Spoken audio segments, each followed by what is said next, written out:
अस्सलाम वालेकुम। तो बच्चों, आज की जो हमारी क्लास है ये इंटीग्रेशन के टॉपिक के ऊपर है, जिसके अंदर हम we will be discussing integration on trigonometric parts. Trigonometry के डिफरेंट पार्ट्स के ऊपर इंटीग्रेशन कैसे अप्लाई होती है, उसकी शॉर्ट ट्रिक्स क्या है और किस तरीके से हम इंटीग्रेशन के क्वेश्चंस को सॉल्व करते हैं। इस क्लास में हम इंटीग्रेशन बाय पार्ट्स के भी पास्ट पेपर बेस्ड क्वेश्चंस देखेंगे।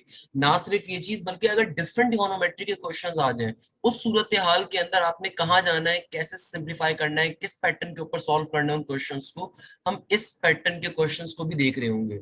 अच्छा भाई, हमने इससे पहले इंटीग्रेशन के ट्रिगोनोमेट्री के क्वेश्चंस को ऑल्दो देखा हुआ है, बट वो सिंपल इंटीग्रेशन के क्वेश्चंस थे। बट बच्चा वहां पे नॉर्मली कंफ्यूज होता है जब एक से ज्यादा फंक्शंस आ जाएं ट्रिगोनोमेट्री के और उनके ऊपर इंटीग्रेशन अप्लाई हो रही हो, तो अक्सर आवाम कंफ्यूज हो जाती है कि सर बाय पार्ट्स कहाँ पे अप्लाई करना है और सिंपल तरीके से क्वेश्चन को कैसे सॉल्व करना है। तो भाई सबसे पहले मैं आपको जरा बेसिक लेवल के ऊपर एबीसीडी सिखाना चाहूंगा, और ये एबीसीडी वाले क्वेश्चंस अगेन डिफरेंट यूनिवर्सिटीज में पूछे गए हैं। फॉर एग्जाम्पल, हमारे पास एक क्वेश्चन आ जाए, अगर हमसे कहा जाए कि इंटीग्रेशन आपको अप्लाई करनी है किसके ऊपर, tangent square x into dx के ऊपर। यानी कि मेरे पास एक क्वेश्चन आता है और मुझसे कहा जाता है कि भैया आपको इंटीग्रेशन अप्लाई करनी है किसके ऊपर, टेंजेंट स्क्वायर एक्स के ऊपर। तो उस सूरत हाल में हम लोग क्या करेंगे। अब देखो, हमें ये बात मालूम है और हमने इंटीग्रेशन के ट्रिगोनोमेट्री के सारे फॉर्मूलाज भी पढ़े हुए हैं। हमें ये बात बहुत अच्छे से मालूम है कि इंटीग्रेशन के अंदर ट्रिगोनोमेट्री के टेंजेंट स्क्वायर एक्स के लिए कोई फॉर्मूला एग्जिस्ट नहीं करता। टेंजेंट स्क्वायर एक्स के लिए इंटीग्रेशन में कोई फॉर्मूला नहीं है। अब इस तरह का क्वेश्चन अगर पेपर में आ जाए, तो भाई नॉर्मल तरीकेकार क्या होता है कि आप इसको पहले सिंप्लीफाई करवाओगे। अब सिंप्लीफाई कैसे करवाएंगे, हमें ये बात मालूम है कि भैया 1 + tan² थीटा बेसिकली बराबर होता है किसके, सेक्स स्क्वायर थीटा के। तो अगर कहीं पे टेंजेंट स्क्वायर थीटा आ जाए, तो क्या मैं टेंजेंट स्क्वायर थीटा को लिख सकता हूं अपने पास सेक्स स्क्वायर थीटा माइनस का 1। आप तमाम लोग बोलेंगे सर बिल्कुल लिख सकते हैं। तो मेरा बेटा गौर से देखो, इंटीग्रेशन टेंजेंट स्क्वायर एक्स पे अप्लाई हो रही है। टेंजेंट स्क्वायर एक्स का डायरेक्टली कोई फॉर्मूला एग्जिस्ट नहीं करता इंटीग्रेशन में, तो हम क्या करेंगे, पहले इसको कन्वर्ट करवा लेंगे। कैसे कन्वर्ट करवाएंगे टेंजेंट स्क्वायर एक्स को, यहाँ पे टेंजेंट स्क्वायर एक्स की जगह पे लिख देंगे सेक्स स्क्वायर एक्स माइनस का 1 इंटू डीएक्स। और अब फाइनली इंटीग्रेशन को बारी बारी दोनों टर्म्स के ऊपर शिफ्ट कर दिया जाएगा। तो एक दफा इंटीग्रेशन अप्लाई हो जाएगी किसके ऊपर, sec square x into dx के ऊपर, और एक दफा इंटीग्रेशन अप्लाई हो जाएगी सिंपली 1 के ऊपर। क्लियर है मेरा बेटा। अब देखो, इंटीग्रेशन को एक दफा हम लोगों ने अप्लाई कर दिया किसके ऊपर, सेक्स स्क्वायर एक्स के ऊपर, और एक दफा इंटीग्रेशन को अप्लाई कर दिया 1 के ऊपर। अब सेक्स स्क्वायर एक्स की इंटीग्रेशन क्या होती है, ये बड़ा मजे का क्वेश्चन है कि आपके पास सेक्स स्क्वायर एक्स की इंटीग्रेशन क्या होती है। तो बेटा सेक्स स्क्वायर एक्स के लिए इंटीग्रेशन में फॉर्मूला एग्जिस्ट करता है। सेक्स स्क्वायर एक्स का इंटीग्रेशन में क्या फॉर्मूला होता है, सिंपल तरीके से ये होता है टेंजन एक्स। और 1 की इंटीग्रेशन क्या होगी, चूंकि x की रिस्पेक्ट से इंटीग्रेशन अप्लाई हो रही है, तो यहाँ पे सिंपली x आ जाएगा। 1 की इंटीग्रेशन क्या होती है, सिंपली x आ जाता है। और जब आपने इंटीग्रेशन को अप्लाई कर दिया, तो लास्ट में इंटीग्रल कांस्टेंट लाजमी आता है। तो इस क्वेश्चन का आंसर क्या होगा, टेंजन x माइनस का x प्लस का c।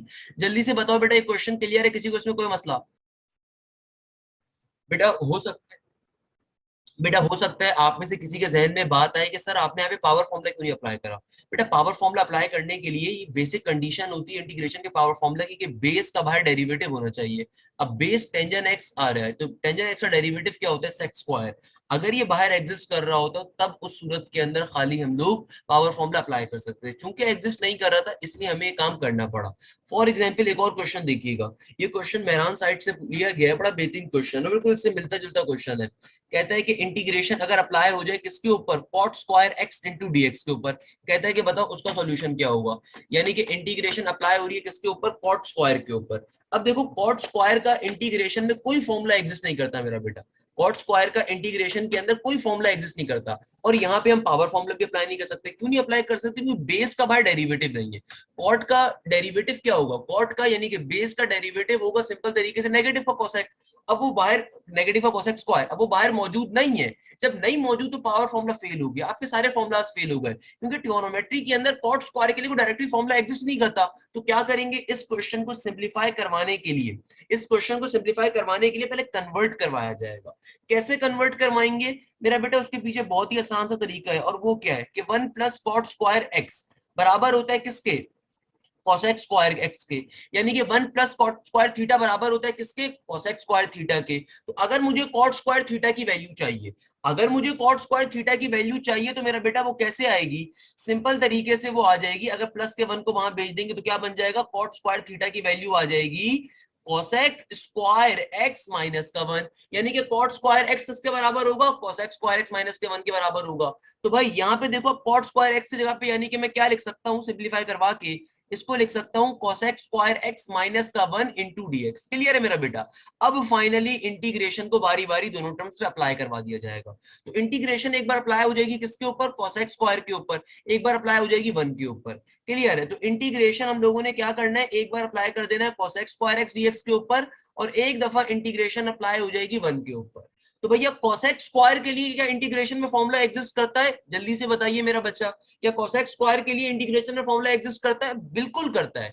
कोसेक स्क्वायर का इंटीग्रेशन में क्या फॉर्मूला होता है मेरा बेटा, कोसेक स्क्वायर का इंटीग्रेशन के अंदर फॉर्मूला हमारे पास क्या होता है, नेगेटिव का कॉट एक्स होता है। क्या होता है, नेगेटिव का कॉट एंगल। क्या होता है कोसेक स्क्वायर का इंटीग्रेशन में फॉर्मूला, नेगेटिव का कॉट एक्स, नेगेटिव का कॉट थीटा।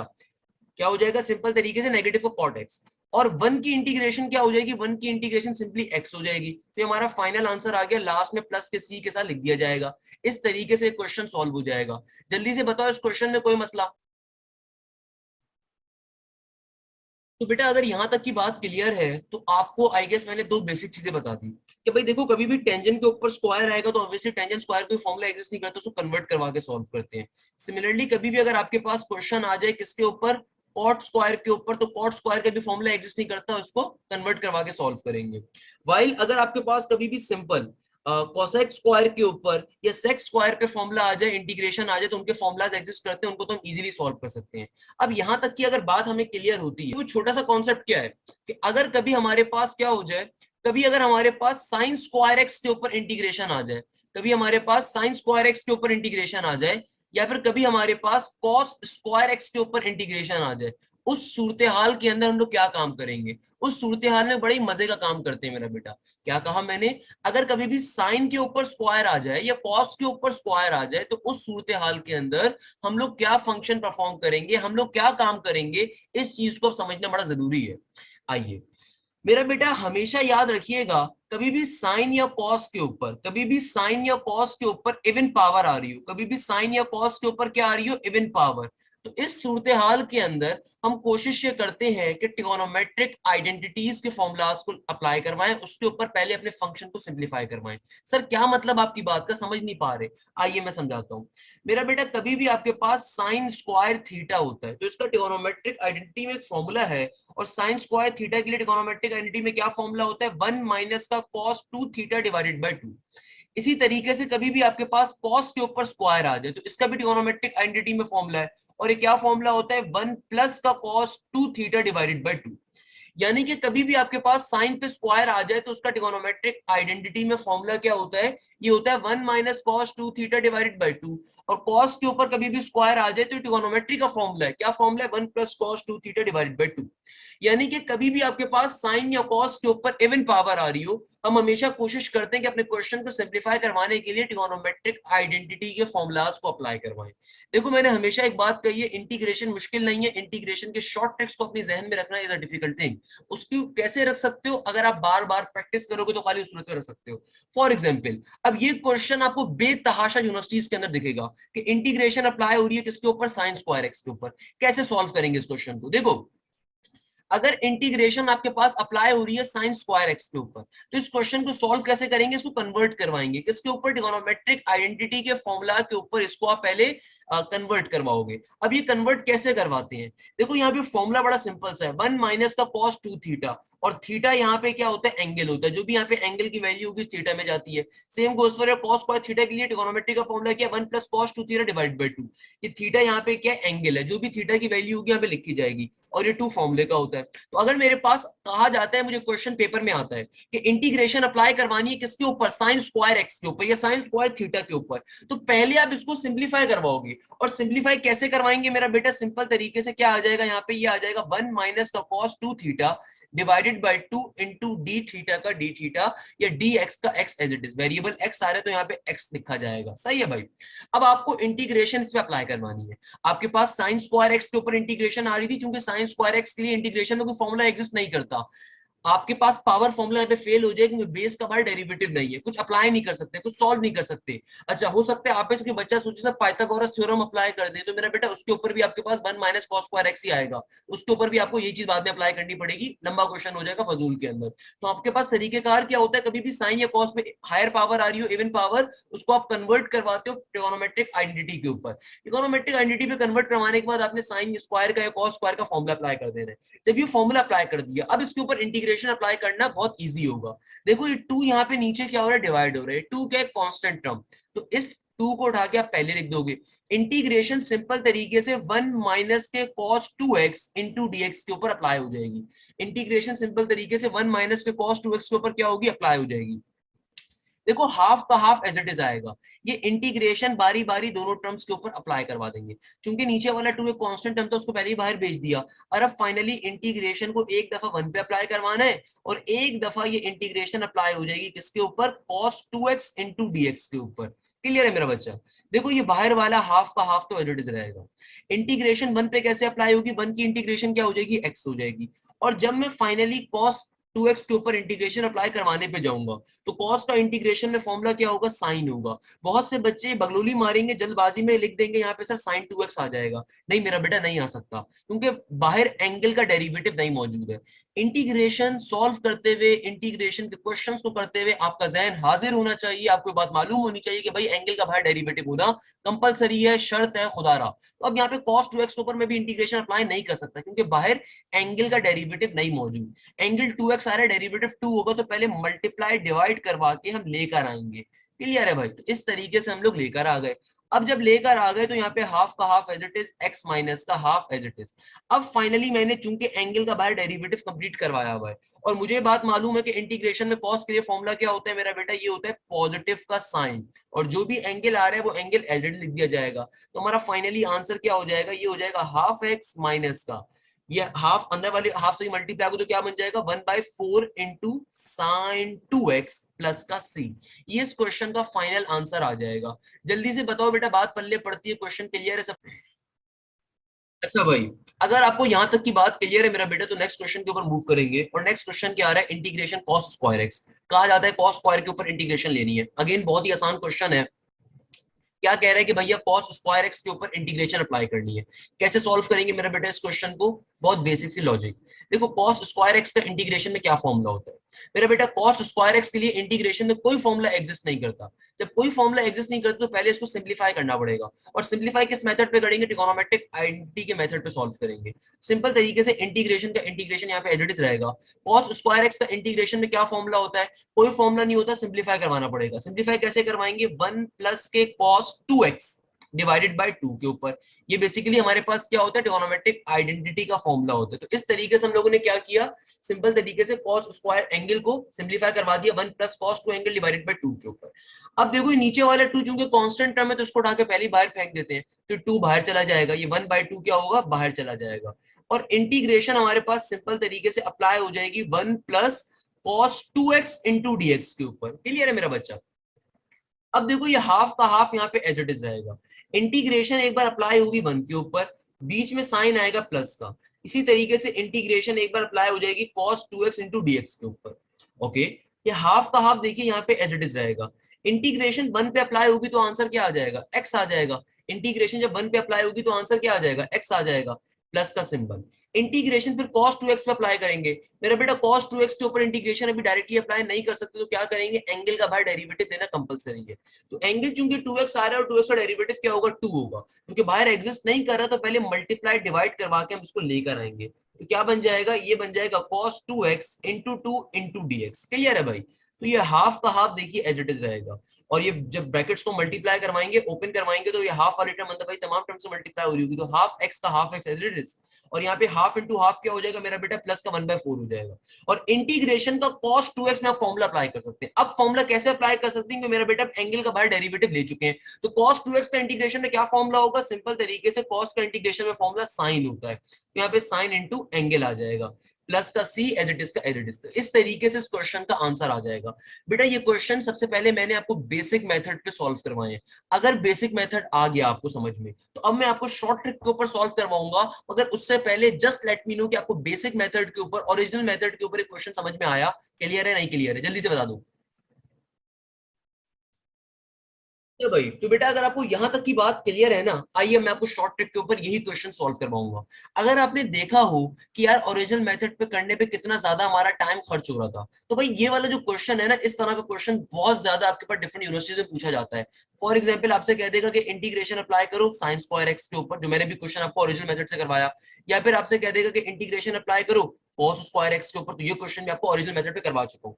ये देखो, अब ये वाला क्वेश्चन देखो, हो सकता है आपसे कह दे कि भैया इंटीग्रेशन अप्लाई करनी है किसके ऊपर, sine square 4x into dx के ऊपर, बहुत दफा पेपर में पूछा गया। हो सकता है आपसे कह दे कि नहीं, इंटीग्रेशन अप्लाई करो किसके ऊपर, cos स्क्वायर 3x के ऊपर कह दे फॉर एग्जांपल अप्लाई करने के लिए। या फिर चलो आपसे कह दे कि भैया इंटीग्रेशन अप्लाई करनी है किसके ऊपर, अल्लाह भला करे अल्लाह भला करे, एक क्वेश्चन जो बहुत ज्यादा पूछा जा चुका है, cos square x divided by 2 के ऊपर। या फिर आपको एक और एमसीक्यू अगर मैं करवाऊं तो इसी पैटर्न के ऊपर आपसे कहा जाए कि भैया इंटीग्रेशन आपने अप्लाई करनी है किसके ऊपर, अप्लाई करनी है sine square 7x into dx के ऊपर अप्लाई करनी है। या फिर आपसे कहा जाए कि नहीं, आपने इंटीग्रेशन अप्लाई करनी है किसके ऊपर, cos square 9x into dx के ऊपर। तो भाई ये इस तरह के क्वेश्चंस का मैं आपको एक सैंपल दिखाना चाहता हूं कि ये क्वेश्चन पेपर में बहुत ज्यादा आते हैं। ऐसा क्वेश्चन जिसमें साइन या cos के ऊपर आपको क्या गिवन हो, इवन पावर गिवन हो स्क्वायर की, सिर्फ साइन या cos के ऊपर स्क्वायर की पावर होनी चाहिए, और उनके ऊपर अगर इंटीग्रेशन अप्लाई हो रही है। अगर स्क्वायर के अलावा कोई पावर होगी तो बेटा ऐसे क्वेश्चन को भी मैं सॉल्व करवाऊंगा, परेशान होने की जरूरत नहीं है। अगर साइन या cos के ऊपर कौन सी पावर आ रही हो आपके पास, स्क्वायर बेस पावर आ रही हो, तो उस सूरत हाल के अंदर आपने क्या काम करना है, आपने कैसे सॉल्व करना है इस तरह के क्वेश्चंस को। अब ये जो क्वेश्चन है बड़े मजे का है कि भाई देखो, आपको मैंने जब ओरिजिनल मेथड से करवाया तो हम सबको मालूम है कि यार ओरिजिनल मेथड के ऊपर से अगर सॉल्व करने पे जाऊंगा इस क्वेश्चन को या इसको या इसको या इसको या इसको, हमें वो बेसिक ट्रिगोनोमेट्रिक आइडेंटिटी वाला कॉन्सेप्ट यूज करना पड़ेगा। बट इसकी शॉर्ट ट्रिक क्या है, शॉर्ट ट्रिक बड़े मजे की है, और वो शॉर्ट ट्रिक को अगर समझना चाहते हो तो पहले दो बातें ध्यान में रखिएगा कि साइन का क्वेश्चन जो होगा वो माइनस के ऊपर ओपन होगा, और कॉस का किस पे ओपन होगा, प्लस के ऊपर। और ऐसा होता क्यों है मेरा बेटा, ऐसा इसलिए होता है कि भाई आपके पास जो ट्रिगोनोमेट्रिक आइडेंटिटी वाला फॉर्मूला है वो साइन के लिए क्या है, 1 minus cos 2 theta divided by 2, और कॉस के लिए क्या है, 1 plus cos 2 theta divided by 2। तो हमेशा याद रखिएगा कि भाई साइन का जो आंसर आएगा वो माइनस में आएगा, कॉस का प्लस में आएगा, पहली चीज। दूसरे नंबर के ऊपर, अगर आपने भी इन दोनों क्वेश्चंस को जब मैंने ओरिजिनल मेथड से करवाया था, आपने अगर उनको उतारा था, तो आपको एक बात और भी मालूम होगी, आपके पास आंसर तो लिखा हुआ होगा। तो अब मैं आपको जरा एक बेसिक कंडीशन बता देता हूं, 1 डिवाइडेड बाय 2x, साइन का है तो माइनस में, 1 डिवाइडेड बाय 2, इसको मार्क कर लीजिए, इसको मार्क कर लीजिए, और यहां पे भी वही चीज आएगी प्लस के सी के साथ। आपको अगर ये क्वेश्चन साइन या कॉस के ऊपर कभी भी स्क्वायर आ रहा हो, आपको पास हमेशा इस तरह की फॉर्मेट के अंदर आंसर आएगा। सर क्या मतलब, सर बात आपकी समझ में नहीं आई। मेरा बेटा कभी भी आपके पास let suppose sine square X आ रहा है, तो साइन स्क्वायर एक्स का फॉर्मूला क्या होगा, डायरेक्टली आंसर क्या होगा लिखने का तरीका। देखो 1 डिवाइडेड बाय 2x हमेशा लिखा जाएगा। क्या लिखा जाएगा, 1 डिवाइडेड बाय 2x हमेशा लिखा जाएगा। चूंकि साइन का क्वेश्चन है तो बीच में आएगा नेगेटिव का साइन, फिर ये एक दफा और 1/2 आएगा। इफ यू रिमेंबर, जो मैंने भी आपको ओरिजिनल मेथड पे क्वेश्चन करवाया था, उसमें आप पहले जब इंटीग्रेशन अप्लाई कर रहे हो तो एक दफा हाफ को बाहर निकाल देते हो, और फिर जब फाइनल आंसर आता है तो बाहर वाला हाफ अंदर वाली तमाम वैल्यूज से क्या हो रहा होता है, मल्टीप्लाई हो रहा होता है। इसीलिए इसका जो शॉर्ट ट्रिक है, और शॉर्ट ट्रिक के अंदर क्या बात बताई जाती है बच्चे को कि बेटा देखो साइन के ऊपर स्क्वायर आ रहा है और सिंपल एक्स का एंगल है, तो आपने करना क्या है, आंसर जो आपके पास होगा डायरेक्टली शॉर्ट ट्रिक के ऊपर लिखने का तरीका क्या है कि 1 डिवाइडेड बाय 2x एक बार लिखोगे, और अगर साइन का क्वेश्चन है तो बीच में नेगेटिव साइन आएगा, फिर एक दफा दोबारा से हाफ आएगा, एक दफा दोबारा से क्या आएगा, हाफ आएगा। अब देखो यहाँ पे तुम्हारा जो भी एंगल है उसको 2 से मल्टीप्लाई करके लिखोगे। यहाँ पे देखो तुम्हारा क्या एंगल आ रहा है, यहाँ पे तुम्हारा एंगल सिंपल एक्स आ रहा है, तो क्या कहा मैंने, तुम्हारा जो भी एंगल है, तुम्हारा जो भी एंगल है उसको 2 से मल्टीप्लाई करके इस ब्रैकेट में लिखोगे, और यहाँ पे भी फिर वही एंगल आएगा। उसके पीछे लॉजिक क्या है, वो लॉजिक में भी एक्सप्लेन कर देता हूँ, पहले आप समझ लीजिए। देखो यहाँ पे आपका एंगल क्या है, एक्स। एक्स के मायने क्या है कि उसका कोफिशिएंट क्या है, 1, तो यानी कि सिंपल 1 है, तो 1 × 2 क्या हो जाएगा, 2 हो जाएगा। जो भी तुम्हारे पास यहाँ पे एंगल आया वो एंगल यहाँ पे भी एज इट इज लिखा जाएगा।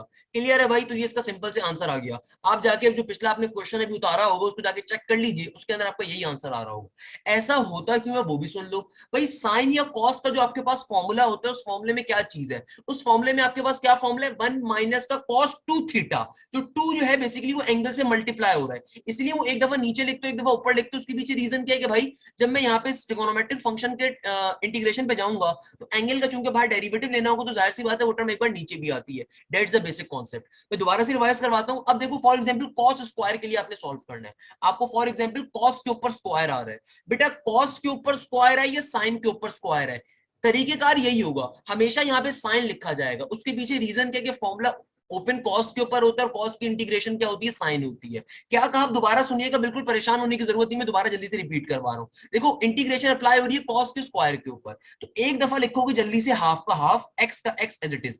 चूंकि कॉस के इंटीग्रेशन है, चूंकि किसकी इंटीग्रेशन है, कॉस पे स्क्वायर आ रहा है, तो मुझे मालूम है बीच में साइन कौन सा आएगा, प्लस का, और एक दफा ये हाफ का हाफ एज इट लिखा जाएगा।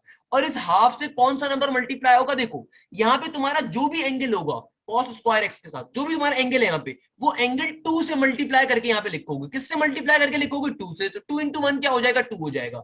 और जो भी यहाँ पे एंगल आएगा ऊपर वाले साइन का वही एंगल बनेगा, ऊपर वाले साइन का वही एंगल बनेगा। तो चेक कर लीजिए, ये 2 क्वेश्चन मैंने भी आपको ओरिजिनल मेथड से करवाए थे, उनके आंसर बिल्कुल यही आ रहे होंगे। और उसके पीछे लॉजिक क्या है, मैं लॉजिक बता देता हूं कि मेरा बेटा देखो आपके पास जो साइन स्क्वायर का या कॉस स्क्वायर का ट्रिगोनोमेट्रिक आइडेंटिटी का फॉर्मूला होता है, ये कॉस के ऊपर ओपन होता है। क्लियर है, तो कॉस की इंटीग्रेशन बेसिकली साइन होती है, तो इसलिए हमेशा आंसर में साइन ही आएगा। अब बात को समझते हैं जल्दी से इस क्वेश्चन के ऊपर कि भाई देखो मेरे पास एक क्वेश्चन आ गया, इंटीग्रेशन साइन स्क्वायर 4x। ये क्वेश्चन बेतहाशा यूनिवर्सिटी में पूछा गया है। अब देखो अगर आप ओरिजिनल मेथड पे सॉल्व करने जाओगे ना तो सुबह से शाम हो जाएगी, यानी कि आपके 10-15 मिनट लग जाएंगे, 5 मिनट लग जाएंगे यार। आपका एक एक सेकंड बहुत इंपॉर्टेंट है एप्टीट्यूड लेवल के ऊपर। तो इसको शॉर्ट ट्रिक पे कैसे सॉल्व करोगे, देखो आपके पास क्या आ रहा है, साइन स्क्वायर 4x आ रहा है। कैसे सॉल्व करूंगा शॉर्ट ट्रिक के ऊपर, देखो सबसे पहले हाफ का हाफ लिखोगे, एक्स का एक्स आएगा। अब चूंकि साइन का क्वेश्चन है तो बीच में कौन सा सिंबल आएगा, माइनस का आएगा। एक दफा ये हाफ दोबारा लिखा जाएगा। देखो यहाँ पे तुम्हारा जो भी एंगल आ रहा है उसको 2 से मल्टीप्लाई करके लिखोगे। यहाँ पे एंगल क्या आ रहा है, 4 आ रहा है, तो 4 2 क्या होता है, 8 होता है। और फिर ऊपर दोबारा साइन लिखा जाएगा, और जो भी तुमने यहाँ पे ब्रैकेट में टर्म लिखी वो इसका एंगल होगा, तो क्या बन जाएगा, साइन 8x प्लस का c। तुम्हारा आंसर आ गया सिंपल तरीके से। अब बताओ बेटा, बात क्लियर होती है। और अगर कोई मसला हो भी रहा है दोबारा एक और क्वेश्चन समझेंगे, कोई परेशानी की बात नहीं है। लेट सपोज मेरे पास आ गया cos स्क्वायर 3x आ गया। क्या आ गया भैया, cos स्क्वायर 3x इंटीग्रेशन के ऊपर। देखो कभी भी साइन या cos के ऊपर स्क्वायर बेस पावर होगी और ऐसी टर्म पे इंटीग्रेशन अप्लाई हो रही है, सिर्फ उनकी शॉर्ट ट्रिक है, क्योंकि ये क्वेश्चंस एज इट इज बहुत ज्यादा पेपर में आते हैं। आपके पास cos स्क्वायर 3x आ रहा है, क्या मैंने शॉर्ट ट्रिक बताई, एक दफा लिखोगे हाफ का हाफ, x का x एज इट इज आएगा। चूंकि देखो cos का क्वेश्चन है तो बीच में साइन आएगा प्लस का, एक दफा ये हाफ दोबारा आएगा, ये फॉर्मूले का होता है। अब देखो यहाँ पे तुम्हारा एंगल क्या है, 3x है, इस 3 को 2 से मल्टीप्लाई करके लिखना है, तो 3 2 क्या बन जाएगा, 6 बन जाएगा। और जो भी तुमने यहाँ पे टर्म लिखी वो ऊपर एक बार जब साइन लिखोगे तो उसके एंगल में भी जाएगी। क्लियर है मेरा बेटा, क्लियर है मेरा बच्चा, कोई मसले की बात। हमेशा ऊपर साइन ही आएगा, साइन ही आएगा, साइन ही आएगा। उसके पीछे रीजन क्या है कि भाई साइन या कॉस का जब फॉर्मूला ओपन करते हो ट्रिगोनोमेट्री वाला, तो भाई ये कॉस में ओपन होता है और कॉस की इंटीग्रेशन साइन होती है, तो दैट्स द बेसिक रीजन। अच्छा भाई, इस क्वेश्चन को मैं फिलहाल छुड़वा रहा हूँ क्योंकि ये मोस्ट इंपॉर्टेंट क्वेश्चन है और आपको हो सकता है स्टार्टिंग में थोड़ी सी डिफिकल्टी है, तो इसलिए पहले मैं आपको और डिफिकल्ट वाले थोड़े करवा देता हूँ। लेट सपोज आपके पास आ जाए इंटीग्रेशन साइन स्क्वायर 7x। आपके पास क्या आ गया, इंटीग्रेशन साइन स्क्वायर 7x। आपसे कहा जाता है इसकी इंटीग्रेशन लेनी है, कैसे लोगे? देखो एक दफा ये हाफ का हाफ एज लिखा जाएगा, एक्स का एक्स एज इट इज लिखा जाएगा, बीच में साइन आएगा कौन सा, क्योंकि साइन का क्वेश्चन है तो कौन सा सिंबल आएगा बीच में, माइनस का, और एक दफा फिर से हाफ लोगे। और यहाँ पे नीचे क्या करोगे भाई, जो भी तुम्हारा एंगल आ रहा है उसको 2 से मल्टीप्लाई करके, यहाँ पे 7 का एंगल आ रहा है तो 7 2 क्या बन जाएगा, 14 बन जाएगा। और जो भी यहाँ पे नंबर आया वो ऊपर साइन का एंगल भी बन रहा होता है, क्या बन जाएगा, साइन 14x प्लस का c। इस तरीके से क्वेश्चन सॉल्व हो जाएगा। इसी तरीके से लेट सपोज आपके पास आता है कॉस स्क्वायर 9x। इस क्वेश्चन को कैसे सॉल्व करोगे बेटा, अगेन हाफ का हाफ लिखा जाएगा, एक्स का एक्स एज इट इज लिखा जाएगा। अब देखो आपके पास यहाँ पे क्या है, कॉस का क्वेश्चन आ रहा है तो बीच में सिंबल कौन सा आएगा, प्लस का आएगा। 1 डिवाइडेड बाय 2 का 2 एज इट इज। देखो यहाँ पे तुम्हारा एंगल कौन सा है, 9x है, तो 9 को 2 से मल्टीप्लाई करोगे तो 9 2 क्या होता है, 18 होता है। जो भी यहाँ पे नंबर आया वो ऊपर वाले साइन का एंगल बन जाएगा, तो क्या बन जाएगा, 18x प्लस का c। क्वेश्चन सॉल्व हो गया। बताओ भाई क्या मसले की बात है, बच्चे बच्चे सॉल्व करते हैं। अब जरा इस क्वेश्चन को देख लो, 5th नंबर वाले को, ये बड़ा इंपॉर्टेंट क्वेश्चन है। कहते हैं cos square x divided by 2 पे इंटीग्रेशन लेनी है, कैसे लोगे? देखो हाफ का हाफ लिखोगे और x का x आ जाएगा। चूंकि cos के क्वेश्चन की इंटीग्रेशन है तो मुझे मालूम है पाइथागोरस थ्योरम में ट्रिगोनोमेट्रिक आइडेंटिटी वाला फॉर्मूला जो है प्लस के फॉर्म में ओपन होगा, तो प्लस आ गया। अब देखो एक दफा हाफ का हाफ लिखा जाएगा। यहाँ पे तुम्हारे पास क्या आ रहा है, एंगल अब की बारी में क्या है, 1 डिवाइडेड बाय 2 है। एंगल अब की बारी में तुम्हारे पास क्या आ रहा है, 1 डिवाइडेड बाय 2 आ रहा है। तो मैंने क्या कहा, एंगल को हमेशा 2 से मल्टीप्लाई करना है। तो जब मैं अपने एंगल को 2 से मल्टीप्लाई करूंगा तो बेटा हाफ से 2 कैंसिल आउट हो जाएगा, तो सिंपल यहाँ पे क्या वैल्यू आएगी, 1 की आएगी। तो यहाँ पे क्या आ जाएगा, सिंपली 1 आ जाएगा। और फिर जब ऊपर वाला साइन आएगा, जो भी यहाँ पे टर्म आती है वो साइन का भी एंगल बनती है, तो साइन 1x आ जाएगा, यानी कि सिंपल x आ जाएगा, और प्लस के c के साथ आंसर आ जाएगा। इस तरीके से ये वाले एमसीक्यू सॉल्व होते हैं। ये एमसीक्यू पेपर के रिस्पेक्ट से बहुत ज्यादा इंपॉर्टेंट है, बहुत ज्यादा एप्टीट्यूड लेवल के ऊपर ये एमसीक्यूज पूछा जाता है, तो आपको लाजमी मालूम होना चाहिए। कभी भी साइन या कॉस के ऊपर हायर पावर आ जाए, स्क्वायर आ जाए, सिर्फ स्क्वायर आएगा तो आप इस शॉर्ट ट्रिक को यूज करोगे। अगर स्क्वायर के अलावा कोई और टर्म आ जाती है, let suppose sine cube X आ जाता है, तो उस सूरत हाल में तरीकेकार डिफरेंट होता है। उस सूरत हाल में आप इस पावर को ब्रेक करोगे, आप एक को बना दोगे साइन स्क्वायर और दूसरे को बना दोगे साइन एक्स, और फिर सिंपल तरीके से क्या करोगे, पाइथागोरस थ्योरम अप्लाई करके सॉल्व कर लोगे। भाई एप्टीट्यूड लेवल के ऊपर मैं आपको जितने भी क्वेश्चंस करवाऊं बेटा कम है, तो कुछ जगहों पे आपको भी अपना बेसिक भेजा यूज करना है, दिमाग यूज करना है कि भाई जाहिर सी बात है मैं आपको नंबर ऑफ क्वेश्चंस भी सॉल्व करवा दूंगा तो आप एक नया क्वेश्चन कल को लाके मुझे दे दोगे, सर ये क्वेश्चन बताएं। तो भाई एप्टीट्यूड लेवल के ऊपर एज अ टीचर मैं आपको 90% या 99% कॉन्सेप्ट दे सकता हूं। अब जाहिर सी बात है बाकी का जो 1% कॉन्सेप्ट है, जब वो आप एमसीक्यूज को सॉल्व करोगे तो वो आपको मिलेगा, जब तक सॉल्व नहीं करोगे नहीं मिलेगा। अब लेट सपोज साइन या कॉस के ऊपर आपके पास हायर पावर आ जाए स्क्वायर के अलावा कोई, तब क्या करोगे? उस सूरत हाल में आप क्या करते हो, इसको ब्रेक कर दोगे। भाई एक बन जाएगा साइन स्क्वायर एक्स, एक बन जाएगा साइन एक्स, और फिर साइन स्क्वायर एक्स को फर्दर ब्रेक कर दोगे किसके अंदर, 1 माइनस के कॉस स्क्वायर एक्स के ऊपर, और ये बाहर वाला sine x as it is रहेगा। सही है। अब फाइनली इंटीग्रेशन अप्लाई कर दोगे तो भाई ये साइन एक्स अंदर वाली दोनों टर्म से मल्टीप्लाई हो जाएगा। क्या बन जाएगा, ये बन जाएगा इंटीग्रेशन साइन एक्स माइनस का sign x into cos square x, और बाहर डीएक्स का डीएक्स रहेगा। अब जब आप इंटीग्रेशन दोनों टर्म्स के ऊपर अप्लाई करवाओगे तो साइन एक्स की इंटीग्रेशन सिंपल तरीके से नेगेटिव पर कॉस आ जाएगी, और यहाँ पे पावर फॉर्मूला अप्लाई हो जाएगा। The basic concept is that कि मेरा बच्चा आपके पास कभी भी कोई भी ट्रिगोनोमेट्रिक के फंक्शन सॉल्व करने के लिए आ जाए, आपने दो बातों का ख्याल रखना है। वो दो बातें क्या है कि यार पावर फॉर्मूला कब अप्लाई करना है और बेसिक कॉन्सेप्ट कब यूज करना है। हमेशा ये बात अपने जहन में रखिएगा, कभी भी साइन या कॉस के ऊपर, कभी भी साइन या कॉस के ऊपर अगर पावर स्क्वायर होती है तो हम हमेशा इस कॉन्सेप्ट को यूज करेंगे। अगर साइन या कॉस के ऊपर पावर कैसी होगी, स्क्वायर, तो आप इस कॉन्सेप्ट को यूज करोगे। अगर साइन या कॉस के ऊपर कोई और हायर पावर होगी इनके अलावा, तो आप हमेशा पावर्स को ब्रेक करते हो। आप फिर हमेशा पावर्स को ब्रेक करके सॉल्व करते हो। सेम गोज फॉर हियर कि अगर आपके पास साइन या कॉस के अलावा कोई और ट्रिगोनोमेट्रिक फंक्शन आ जाए, जैसे टेंजेंट स्क्वायर मैंने क्लास के स्टार्ट में करवाया, सेक स्क्वायर मैंने क्लास के स्टार्ट में करवाया, कोसेक स्क्वायर या कॉट स्क्वायर आ जाए, तो भाई उनको आप सिंपल तरीके से सिंप्लीफाई करवा के सॉल्व कर लोगे। और अगर उनकी कोई हायर पावर में क्वेश्चन आ जाए तो वहां भी आप यही काम करोगे कि आप पहले पावर्स को ब्रेक करोगे स्क्वायर की फॉर्म में एक टर्म को लेकर और बाकी रिमेनिंग टर्म को एज इट इज रहने दो, और फिर सिंपल तरीके से क्या करोगे, पाइथागोरस फॉर्मूलाज को अप्लाई करवा दोगे। उस सूरत हाल में सॉल्व कर रहे हो तो डेट्स द बेसिक कॉन्सेप्ट। जल्दी से बताओ यहां तक की बात समझ में आती है, क्लियर है, किसी बच्चे को कोई मसला, कोई परेशानी, कोई प्रॉब्लम? एक दफा मैं दोबारा इस बात को रिपीट कर देता हूं कि सिर्फ साइन स्क्वायर या कॉस स्क्वायर इस शॉर्ट ट्रिक के ऊपर सॉल्व कर सकते हो अगर आपके पास साइन स्क्वायर या कॉस स्क्वायर के अलावा कोई और क्वेश्चन आ रहा है। फॉर एग्जाम्पल आपके पास आ जाता है, इनफैक्ट साइन के ऊपर ही साइन की पावर 4x आ जाता है, बेटा इस शॉर्ट ट्रिक के ऊपर फिर सॉल्व नहीं करोगे, मैं भी ऐसा क्वेश्चन आपको सॉल्व करवा देता हूँ। लेट सपोज आपके पास इंटीग्रेशन आ रही है साइन की पावर 4x के ऊपर, उस सूरत हाल में क्या करेंगे? मेरा बेटा देखो, सिर्फ साइन या कॉस के ऊपर अगर स्क्वायर आ रहा होगा तो शॉर्ट ट्रिक पे सॉल्व करोगे। अगर साइन या कॉस के ऊपर कोई और इवन पावर आ जाती है तो सॉल्व करने के तरीके कार डिफरेंट होती है मेरा बच्चा, इस बात को ध्यान में रखिएगा। अब देखो लेट सपोज मेरे पास साइन की पावर 4x आ रही है, आपके पास एक क्वेश्चन आ रहा है और ये क्वेश्चन क्या है, ये क्वेश्चन आ रहा है हमारे पास इंटीग्रेशन साइन की पावर 4x के ऊपर। तो अगर कभी भी हमारे पास ऐसा क्वेश्चन आ जाए, इस क्वेश्चन को सॉल्व कैसे करना है? देखो बहुत ही आसान तरीका है, और वो बहुत ही आसान तरीका है कि साइन या कॉस के ऊपर अगर इवन पावर आ रही है, पावर्स को ब्रेक कर दो। सिंपल इवन पावर आ रही है तो क्या बन जाएगा, पावर्स को ब्रेक कर दूंगा मेरा बेटा, ये बन जाएगा इंटीग्रेशन साइन स्क्वायर एक्स और होल पावर पे भी एक स्क्वायर एक्स इंटू डीएक्स आ जाएगा। क्लियर है मेरा बच्चा? हमने क्या करा, सबसे पहले पावर को ब्रेक कर दिया।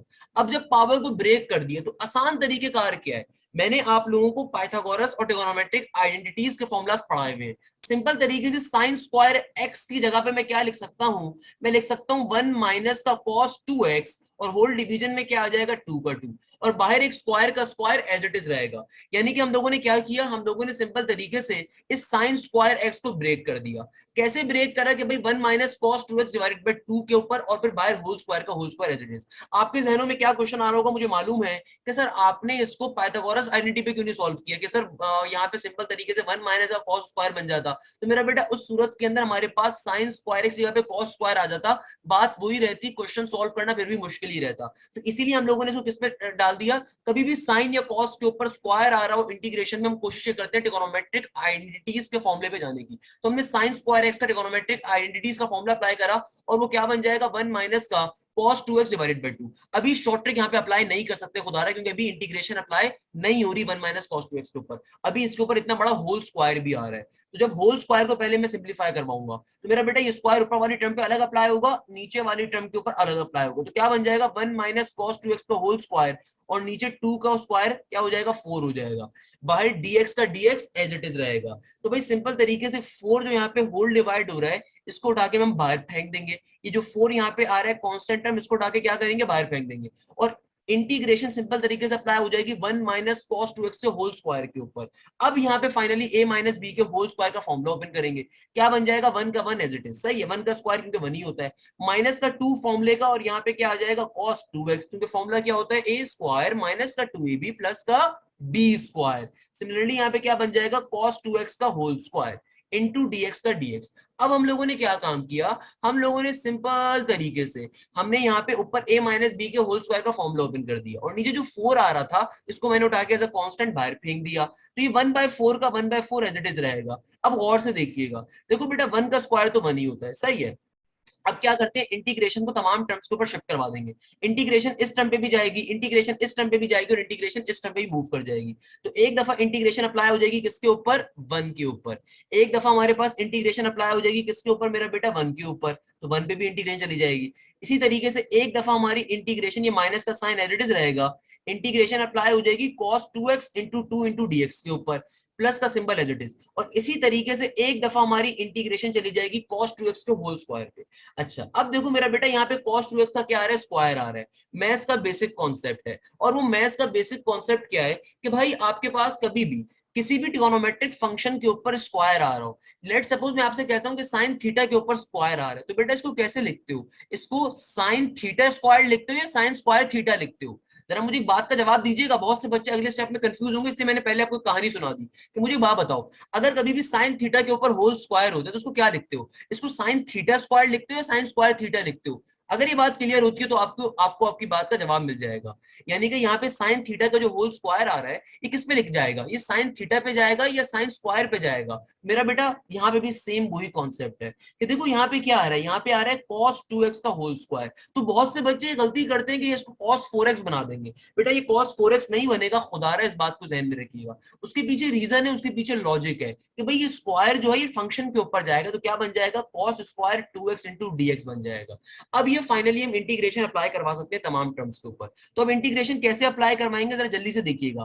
बेटा ये 1/4 का 1/4 एज इट इज रहेगा। देखो 1 की इंटीग्रेशन क्या होती है, 1 की इंटीग्रेशन होती है x माइनस का साइन एज इट इज। अब देखो यहाँ पे इंटीग्रेशन अप्लाई हो रही है किसके ऊपर, cos 2x इंटू 2 के ऊपर। तो मेरा बेटा देखो यहाँ पे आपके पास एंगल का डेरिवेटिव आपको बाहर गिवन है तो आपके लिए कोई मसले की बात ही नहीं है। तो सिंपल तरीके से cos का इंटीग्रेशन में फॉर्मूला क्या होता है, ये होता है साइन, और जो भी एंगल आ रहा होगा cos का वो एज इट इज साइन का एंगल बन जाएगा। ये बात भी क्लियर हो गई। बीच में सिंबल है प्लस का, और यहाँ पे अब देखो क्या मजे की चीज आ गई, यहाँ पे क्या आ गया, इंटीग्रेशन अप्लाई हो रही है किसके ऊपर, cos स्क्वायर 2x के ऊपर। तो मैंने आपको क्या शॉर्ट ट्रिक सिखाई थी, कभी भी cos या साइन का स्क्वायर आ रहा हो और साथ में कोई भी एंगल हो, कभी भी cos या साइन के ऊपर स्क्वायर आ रहा हो और उसकी इंटीग्रेशन लेनी हो तो आपको मैंने एक शॉर्ट ट्रिक सिखाई हुई है। और ये शॉर्ट ट्रिक क्या है कि भैया 1/2 लिखो, x का x लिखो। अगर cos स्क्वायर की इंटीग्रेशन है तो साइन कौन सा आएगा, यहाँ पे प्लस का आएगा। फिर एक दफा लिखोगे हाफ का हाफ, और जो भी अब देखो साइन या कॉस का एंगल है वो बेसिकली 2 से मल्टीप्लाई करके लिख दोगे तो 2 2 जर क्या बन जाएगा, 4 बन जाएगा। जो भी यहाँ पे नंबर आएगा वो ऊपर वाले साइन का भी एंगल होता है। तो सिंपल तरीके से क्या आ जाएगा, साइन 4x आ जाएगा। और फाइनली आपने यहाँ पे इंटीग्रेशन को जब अप्लाई करवा दिया तो प्लस के सी के साथ ये आपका आंसर आ जाएगा। इसको फाइनली और थोड़ा सिंप्लीफाई कर सकते हैं।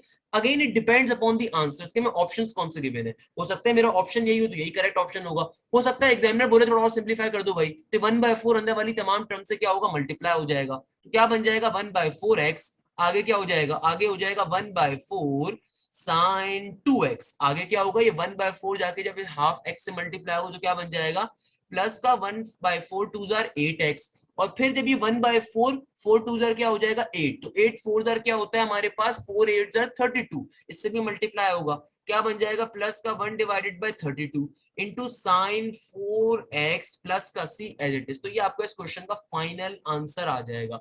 अगर एग्जामिनर बोलेगा और सिंप्लीफाई करने तो भैया क्या काम करोगे, इस 1/4 को अंदर वाली तमाम की तमाम टर्म से मल्टीप्लाई करवा दोगे। सिंपल तरीके से आपका क्वेश्चन सॉल्व हो जाएगा। अब बताओ मेरा बेटा, बात पल्ले पड़ती है, बात समझ में आती है, किसी बच्चे को कोई भी मसला, जस्ट लेट मी नो। तो भाई तो इस तरह से भी आप क्वेश्चंस को इजीली सॉल्व कर सकते हो, सही है मेरा बेटा। द पॉइंट इज दैट कि भाई कभी भी आपके पास हायर पावर के क्वेश्चंस हैं तो आप इस तरीके से उनको इजीली सॉल्व कर रहे होते हो। अब लेट सपोज, मैंने आपको भी एक और एग्जांपल भी बताई थी, लेट सपोज आपके पास साइन या कॉस क्यूब का क्वेश्चन आ जाए। अब मैंने साइन का करवा दिया, कॉस का करवा देता हूँ। लेट सपोज आपके पास क्या आ गया, कॉस क्यूब एक्स का क्वेश्चन आ गया। तो भाई ऐसे क्वेश्चंस को कैसे सॉल्व करेंगे, भाई आपके पास कभी भी साइन या कॉस के ऑड पावर के क्वेश्चंस आ रहे हैं ना, तो आप उनको पहले एक इवन पावर में ब्रेक करो, एक सिंपल पावर में ब्रेक करो और फिर सिंप्लीफाई करवाओगे। भाई जब तक आप इंटीग्रेशन के क्वेश्चन को सॉल्व नहीं करोगे कुछ नहीं कर सकते उसको। आप जब तक आप किताब में देखोगे, आप जब प्रैक्टिस की बुक में देखोगे, प्रैक्टिस बुक्स के अंदर, तो आपके पास ऐसे क्वेश्चंस के बिन होंगे, तो कैसे सॉल्व करोगे भाई, पावर्स को ब्रेक करना है। क्या बन जाएगा, यहाँ पे आपके पास सिंपल तरीके से आ जाएगा cos square x into cos x into dx आ जाएगा। अब क्या करें भाई, अब चूंकि डायरेक्टली इंटीग्रेशन अप्लाई नहीं कर सकते क्योंकि बाय पार्ट्स इंटीग्रेशन के अंदर मल्टीप्लीकेशन का कोई फॉर्मूला होता नहीं है, फिर क्या करोगे, फिर सिंपल तरीके से मेरा प्यारा बच्चा कॉस स्क्वायर को फर्दर ब्रेक करोगे, कॉस स्क्वायर का पाइथागोरस का फॉर्मूला अप्लाई करोगे। कॉस स्क्वायर में पाइथागोरस थ्योरम के लिए क्या फॉर्मूला एग्जिस्ट करता है, ये एग्जिस्ट करता है 1 माइनस का साइन स्क्वायर एग्जिस्ट करता है। बाहर तुम्हारा कॉस एक्स का cos x as it is रहेगा। अब क्या करेंगे सर, भाई इस कॉस एक्स को अंदर वाली दोनों टर्म से मल्टीप्लाई करवा दोगे तो क्या बन जाएगा, ये बन जाएगा सिंपल तरीके से कॉस एक्स माइनस का sign square x into cos x, और बाहर डीएक्स का डीएक्स एज इट इज। अब फाइनली इंटीग्रेशन को अप्लाई करवा दो। अब इंटीग्रेशन एक बार अप्लाई हो जाएगी कॉस एक्स इंटू डीएक्स के ऊपर, और एक दफा इंटीग्रेशन अप्लाई हो जाएगी sine square x into cos x into dx के ऊपर। अब क्वेश्चन इजीली सॉल्व हो जाएगा। कॉस एक्स की इंटीग्रेशन क्या होती है, कॉस एक्स की इंटीग्रेशन होगी साइन एक्स, और साइन यहाँ पे इंटीग्रेशन कैसे अप्लाई करोगे, तो देखो यहाँ पे आप पावर फॉर्मूला अप्लाई करोगे। कैसे पावर फॉर्मूला अप्लाई करोगे मेरा बेटा, sine square x into cos x आ रहा है, दो फंक्शंस मल्टीप्लाई हो रहे हैं, देखो इंटीग्रेशन में मल्टीप्लिकेशन फॉर्मूला एग्जिस्ट नहीं करता, पावर आ रही है, तो पावर आ रही है तो क्या करोगे मेरा बच्चा, सिंपल इज दैट, बेस का बाहर डेरिवेटिव देखोगे, बेस साइन एक्स आ रहा है तो साइन एक्स का डेरिवेटिव क्या होगा, कॉस एक्स होगा, जो कि एग्जिस्ट कर रहा है। सिंपल तरीके से क्या बन जाएगा, ये बन जाएगा पावर फॉर्मूला क्या कहता है, पावर में एक इजाफा करो ऊपर, उसको एक दफा नीचे भी लिख दो। इस तरीके से क्वेश्चन सिंप्लीफाई हो जाएगा, क्वेश्चन सॉल्व हो जाएगा।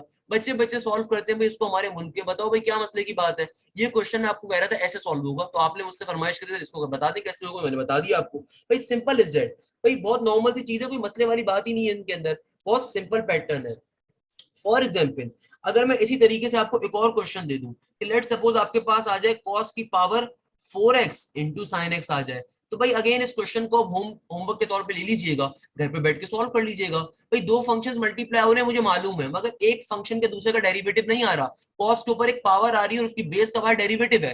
कॉस का डेरिवेटिव क्या होता है, नेगेटिव का साइन, तो पहले डेरिवेटिव कंप्लीट करवाओगे नेगेटिव से मल्टीप्लाई डिवाइड करवा के, उसके बाद सिंपल तरीके से आप पावर फॉर्मूला अप्लाई कर दोगे। तो ऐसे क्वेश्चंस को इस पैटर्न के ऊपर सॉल्व किया जा रहा होता है। तो भाई ये बेसिक चीजें आपको लाजमी आनी चाहिए, आपको लाजमी मालूम होनी चाहिए। जल्दी से बताओ बात पल्ले पड़ती है, कोई मसला, कोई परेशानी, कोई problem, just let me know, clear है सबको। भाई देखो यहाँ पे हम लोगों ने इस क्वेश्चन के अंदर हम लोगों ने क्या रीजन है कि थ्योरम यूज किया, आइडेंटिटी यूज नहीं करी। भाई उसके पीछे रीजन है मेरा बच्चा, यहाँ पे वो सिंपल कॉस स्क्वायर नहीं आ रहा। अगर सिंपल कॉस स्क्वायर आ रहा होता तो उस सूरत के अंदर मैं बिल्कुल ट्रिगोनोमेट्रिक आइडेंटिटी के ऊपर जाता। यहाँ पे इतना बड़ा है, कॉस स्क्वायर भी मल्टीप्लाई हो रहा है, तो अगर मैं यहाँ पे अप्लाई कर दूं कैसे सॉल्व करूंगा बेटा फर्दर। इसके लिए हम लोगों ने थ्योरम को अप्लाई किया। तो इस बात को बस अपने जहन में ऐसे रखिएगा, कभी भी साइन या कॉस के ऊपर अगर इवन पावर होगी, अगर कभी भी साइन या कॉस के ऊपर इवन पावर होती है, तो आप हमेशा आइडेंटिटी को यूज करने के ऊपर जाते हो। आप हमेशा किसको यूज करने के ऊपर जाते हो, आइडेंटिटी को। वाइल कभी भी साइन या कॉस के ऊपर ऑड पावर होती है, तो उस सूरत के अंदर आप पहले उसको ब्रेक करवाते हो इवन इनटू ऑड के अंदर, और फिर थ्योरम यूज करते हो। ये शॉर्ट ट्रिक होती है बेटा, ये आपको लाजमी मालूम होनी चाहिए। क्लियर है यहाँ तक की बात, कोई मसले की बात अब। अच्छा भाई, तो हमारे पास कई तरह के क्वेश्चन एग्जिस्ट कर सकते हैं जो पेपर के अंदर पूछे जाएं। लेट सपोज अगर मेरे पास क्वेश्चन आ जाए, इंटीग्रेशन अप्लाई हो रहा है किसके ऊपर, साइन स्क्वायर थीटा के ऊपर भी अप्लाई हो रहा है और कॉस स्क्वायर थीटा भी अप्लाई हो रहा है इनटू डी थीटा। ऐसे क्वेश्चन को कैसे सॉल्व करेंगे। अब देखो ये क्वेश्चन बड़ा सिंपल है, आपको समझ में आना चाहिए। इंटीग्रेशन अप्लाई हो रही है किसके ऊपर, साइन के स्क्वायर पे भी अप्लाई हो रही है, कॉस के स्क्वायर पे भी अप्लाई हो रही है। तो उस सूरत हाल में हम लोगों ने क्या करना है, भाई उस सूरत हाल के अंदर आपके पास साइन पे भी देखो स्क्वायर आ गया, कॉस पे भी स्क्वायर आ गया, दोनों इवन पावर्स हैं। तो आप क्या करोगे, हमेशा आइडेंटिटी का कॉन्सेप्ट यूज करोगे। साइन स्क्वायर एक्स के लिए क्या बन जाएगा, साइन स्क्वायर एक्स के लिए क्या हो जाएगा मेरा बेटा, वो हो जाएगा 1 - का कॉस 2 थीटा डिवाइडेड बाई 2। और कॉस स्क्वायर के लिए क्या हो जाएगा, कॉस स्क्वायर के लिए हो जाएगा 1 + का cos 2 theta divided by 2 into by d theta का D theta as it is रहेगा। अब मैथ्स का बेसिक कॉन्सेप्ट है भाई, ऊपर वाली टर्म्स आपस में मल्टीप्लाई होंगी, नीचे वाली टर्म आपस में मल्टीप्लाई होंगी। 2 2 ज़र क्या बन जाएगा, नीचे बन जाएगा 4, और ऊपर क्या आ जाएगा, ऊपर आ जाएगा 1 - का कॉस 2 थीटा इंटू 1 + का कॉस 2 थीटा, और नीचे क्या आ जाएगा, 2 2 ज़र 4 आ जाएगा। बाहर डी थीटा का D theta as it is रहेगा। क्लियर है मेरा बच्चा। तो अब देखो ये 4 यहाँ पे डिवाइड हो रहा है, इसको उठा के बाहर निकाल देंगे, तो इंटीग्रेशन सिंपल तरीके से ऊपर वाले टर्म पे अप्लाई हो जाएगी। अगर आपको याद हो गलती से, तो ऊपर एक फॉर्मूला जनरेट हो रहा है, a - b इंटू a+b किसके बराबर होता है बेटा, ये बराबर होता है a स्क्वायर माइनस के b स्क्वायर के। किसके बराबर होता है, a स्क्वायर माइनस के b स्क्वायर के। इस तरीके से हमारे पास इस पूरी टर्म पे इंटीग्रेशन अप्लाई हो जाएगी। तो भाई देखो ये 1/4 का 1/4 तो एज इट इज रहेगा, और इंटीग्रेशन फाइनली एक बार अप्लाई हो जाएगी 1 के ऊपर इंटू डी थीटा। एक दफा ये इंटीग्रेशन अप्लाई हो जाएगी किसके ऊपर, cos square 2 theta into D theta के ऊपर। अब क्वेश्चन को हम इजीली सॉल्व कर सकते हैं। भाई यहाँ तक का क्या काम करा हमने, साइन स्क्वायर के ऊपर उसकी आइडेंटिटी यूज करी, कॉस स्क्वायर पे उसकी आइडेंटिटी यूज करी, नीचे वाली टर्म आपस में मल्टीप्लाई होती है उनको उठा के बाहर फेंक दिया, ऊपर वाली टर्म को सिंपली मल्टीप्लाई करवा दिया। तो क्या बन जाएगा, 1 का स्क्वायर माइनस कॉस 2 थीटा का होल स्क्वायर। अब क्या हो जाएगा, a - b इंटू a+b का फॉर्मूला अप्लाई करवा के a square minus b square बन गया। ऊपर वाली टर्म पे अलग इंटीग्रेशन अप्लाई हो गई, दूसरी टर्म पे इंटीग्रेशन अलग अप्लाई हो गई। तो मेरा बेटा ये क्या हो जाएगा, 1/4 का 1/4 एज इट इज रहेगा। इंटीग्रेशन 1 की क्या आ जाएगी, यहाँ पे थीटा आ जाएगी, वो थीटा की रिस्पेक्ट से इंटीग्रेशन अप्लाई हुई है, तो 1 की इंटीग्रेशन क्या हो जाएगी, थीटा हो जाएगी। और यहाँ पे अब इस क्वेश्चन को कैसे सॉल्व करोगे, इसकी शॉर्ट ट्रिक मैं आप लोगों को सिखा चुका हूँ मेरा बेटा। अब ये चीज आपके लिए बहुत ही आसान होनी चाहिए, हलवा होनी चाहिए। कैसे सॉल्व करेंगे भैया इसको, देखो हाफ का हाफ एज इट इज लिखा जाएगा, एक्स का एक्स एज इट इज। चूंकि कॉस का क्वेश्चन है तो एक दफा बीच में आएगा प्लस का साइन, हाफ का हाफ एज इट इज आएगा। देखो जो भी तुम्हारा एंगल आ रहा है वो एंगल क्या होगा, 2 से मल्टीप्लाई होकर लिखा जाएगा। तो यहाँ पे तुम्हारा एंगल क्या है, 2 आ रहा है, तो 2 2 जार क्या बन जाएगा, 4 बन जाएगा। ऊपर क्या आ जाएगा तुम्हारे पास, सिंपल तरीके से साइन के साथ वही एंगल लिखा जाता है, तो क्या बन जाएगा, साइन 4x। और फाइनली बाहर क्या आ जाएगा, बाहर आ जाएगा प्लस का c। तो इसको अगर फर्दर सॉल्व करवाऊंगा तो बेटा जब ब्रैकेट ओपन होगा तो माइनस साइन भी तमाम टर्म से मल्टीप्लाई होगा और 1/4 भी मल्टीप्लाई हो रहा होगा। तो क्या बन जाएगा, 1/4 माइनस का 4 2 जार 8 इंटू एक्स, माइनस में प्लस माइनस क्या हो गया, माइनस हो गया। अब देखो ये 4 2 जार 8 पहले से, और 8 4 जार क्या होता है हमारे पास, मेरा बेटा ये होता है 32। क्या बन जाएगा, 1/32 साइन 4x प्लस का c। इस तरीके से क्वेश्चन क्या हो जाएगा, विद इन सेकंड्स आप इजीली सॉल्व कर लोगे। अब बताओ किसी बच्चे को बेटा इसमें कोई भी मसला, कोई भी परेशानी, कोई भी प्रॉब्लम, इस चीज को करेक्ट कर लीजिए कि आपके पास यहाँ पे x नहीं होगा, क्या होगा, थीटा होगा, क्योंकि फंक्शन हमें थीटा की रिस्पेक्ट से गिवन है ना मेरा बेटा। तो जिसकी रिस्पेक्ट से गिवन होगा फॉर्मुला सिंपली उस पर ओपन हो जाएगा। तो जहाँ जहाँ x मैंने लिख दिया था गलती से, यहाँ पे थीटा लिखा जाएगा, क्योंकि थीटा की रिस्पेक्ट से आपको इंटीग्रेशन गिवन है। क्लियर है मेरा बेटा, किसी बच्चे को कोई मसला? अच्छा भाई, अब एक नेक्स्ट तरह की क्वेश्चंस के ऊपर चलते हैं जो कि अगेन इंपॉर्टेंट क्वेश्चंस हैं। एक और ये क्वेश्चन पास्ट पेपर में पूछे गए थे। क्या क्वेश्चन हमारे पास आ रहे हैं, पहले मैं लिख देता हूँ। ये क्वेश्चन था integration cos 2x into sine x into d x. आपसे कहा जाता है इस क्वेश्चन को सॉल्व करना है। ये क्वेश्चन बड़ा इंपॉर्टेंट है मेरा बेटा। जल्दी से मैं आपको विद इन 1 मिनट का टाइम दे रहा हूँ, आप इस क्वेश्चन को एनालाइज करो, बताओ इस क्वेश्चन में आपसे क्या बात कही जा रही है। क्या कहा मैंने, आपके पास सिंपल सा क्वेश्चन आ रहा है और आपसे कहा जाता है बताओ इस क्वेश्चन को कैसे सॉल्व करना है आपने, जल्दी से। अच्छा तो भाई ये जो क्वेश्चन आपके सामने में लिखा है मेरा बेटा, बड़ा इंपॉर्टेंट क्वेश्चन है। उससे पीछे रीजन है कि जितने भी लोगों ने जवाब दिए सबने गलत दिए, मेजोरिटी आई गेस सबने इनफेक्ट गलत दिए। आपसे क्या कहा जा रहा है, आपसे कहा जा रहा है इंटीग्रेशन अप्लाई हो रही है दो फंक्शंस के ऊपर जो आपस में मल्टीप्लाई हो रहे हैं। बेटा इसको सिंपल तरीके से सॉल्व भी नहीं कर सकते। क्या कह रहा है, कहता है cos 2x into sine x. Power formula यहाँ पे क्या हो जाएगा, फेल हो जाएगा। बेसिक ट्रिगोनोमेट्रिक फॉर्मुला क्या हो जाएगा, फेल हो जाएगा, क्योंकि आप इंटीग्रेशन अप्लाई नहीं करवा सकते इन क्वेश्चंस के ऊपर। अगर तो इंटीग्रेशन cos 2x के ऊपर या sin x पे पहुंचेगी तो मैं अप्लाई करूंगा ट्रिगोनोमेट्रिक पार्ट। अभी तो पहुंच ही नहीं सकती क्योंकि दोनों फंक्शन आपस में मल्टीप्लाई हो रहे हैं। अब क्या करेंगे, अब आपके पास कोई कॉन्सेप्ट भी नहीं है, बेस का भी कोई बाहर डेरिवेटिव नहीं है, cos 2x sin x आ रहा है। तो ऐसी पर्टिकुलर सिचुएशन के अंदर हम क्या करेंगे, हमें एक फॉर्मूला मालूम होना चाहिए। और वो पर्टिकुलर फॉर्मूला बड़े मजे का है। और वो फॉर्मूला क्या है कि भाई हमने ट्रिगोनोमेट्री के अंदर गलती से अपने अपने फर्स्ट ईयर्स के अंदर कुछ फॉर्मुलाज पढ़े होंगे, मेजोरिटी लोगों को फॉर्मुलाज याद नहीं होते। हमने पढ़ा होगा प्रोडक्ट टू सम या फिर सम टू प्रोडक्ट के फॉर्मुलाज। 90% आवाम को फॉर्मुलाज याद नहीं रहते प्रोडक्ट टू सम के। तो भाई यहाँ पे आपके पास दो फंक्शंस के प्रोडक्ट की फॉर्म में, तो बेटा फॉर्मुला अप्लाई करोगे।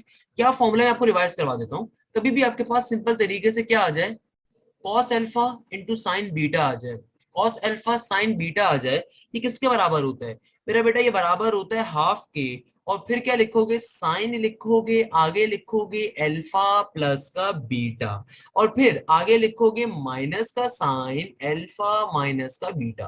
तो ये फॉर्मूला किसके लिए होता है, कभी भी आपके पास कॉस अल्फा साइन बीटा आ जाए तो फॉर्मूला ओपन होता है half sine alpha plus beta minus का साइन अल्फा माइनस का बीटा। और कभी आपके पास सिंपल साइन साइन आ जाए, जो बेटा मैं नेक्स्ट क्वेश्चन देने वाला था वो यही था, कभी आपके पास आ जाए साइन अल्फा साइन बीटा, उस सूरत हाल के अंदर हमारा फॉर्मूला क्या होता है, ये फॉर्मूला उस सूरत हाल में बनता है नेगेटिव का हाफ। क्या बनता है भैया, नेगेटिव का half cos alpha plus beta, cos alpha plus beta minus का कॉस अल्फा माइनस बीटा। तो ये दो पर्टिकुलर फॉर्मुलाज होते हैं जो कि आपको लाजमी मालूम होने चाहिए, प्रोडक्ट टू सम के या सम टू प्रोडक्ट के। इसी तरीके से इनके और पार्ट्स बेस्ड फॉर्मुलाज भी होते हैं। जब ट्रिगोनोमेट्रिक वाला पार्ट हम डिस्कस कर रहे होंगे तो we will be discussing those formulas as well. But the point is that कि ये बेसिक दो फॉर्मुलाज तो आपको आने चाहिए, क्योंकि ये क्वेश्चंस में बहुत ज्यादा यूज हो रहे होते हैं। तो भाई क्या फॉर्मुला है, cos अल्फा sin बीटा का half sin alpha plus beta negative का sin अल्फा माइनस बीटा, या फिर sin अल्फा sin बीटा का फॉर्मुला क्या है, cos alpha plus beta negative का cos अल्फा माइनस बीटा। तो भाई यहाँ पे इस फॉर्मूले को बेसिकली यूज करना था। तो क्या बन जाएगा, ये बन जाएगा आपके पास सिंपल तरीके से हाफ का हाफ। और यहाँ पे क्या आ जाएगा मेरा बेटा, यहाँ पे सिंपल तरीके से आपके पास आ जाएगा साइन अल्फा प्लस बीटा। तो क्या हो जाएगा, ये हो जाएगा 2x प्लस का x। माइनस के साइन के बाद क्या आएगा, माइनस के साइन के बाद आपके पास आ जाएगा साइन का साइन अल्फा माइनस बीटा। तो इट विल बिकम हमारे पास ये integration integration as it is 2x minus का x इंटू डी एक्स। तो सबसे पहला काम हमने क्या करा, हमने इस पर्टिकुलर फंक्शन को सिंप्लीफाई करवा दिया प्रोडक्ट टू सम फॉर्मूलाज के ऊपर, और अभी इंटीग्रेशन अप्लाई नहीं करी बाखुदा, अभी इंटीग्रेशन अप्लाई करेंगे मेरा बेटा। तो भाई ये 1/2 का 1/2 एज इट इज रहेगा, ये 1/2 का 1/2 क्या रहेगा, ये एज इट इज रहेगा। उसके बाद आपने काम क्या करना है, उसके बाद बड़ा सिंपल सा काम करना है, और वो सिंपल सा काम क्या है कि भाई हमारे पास यहाँ पे क्या बन गया, ये हो गया इंटीग्रेशन अप्लाई हो जाएगी साइन 3x के ऊपर नेगेटिव इंटू dx, और यहाँ पे एक दफा इंटीग्रेशन अप्लाई हो जाएगी किसके ऊपर, simply sine x into dx के ऊपर।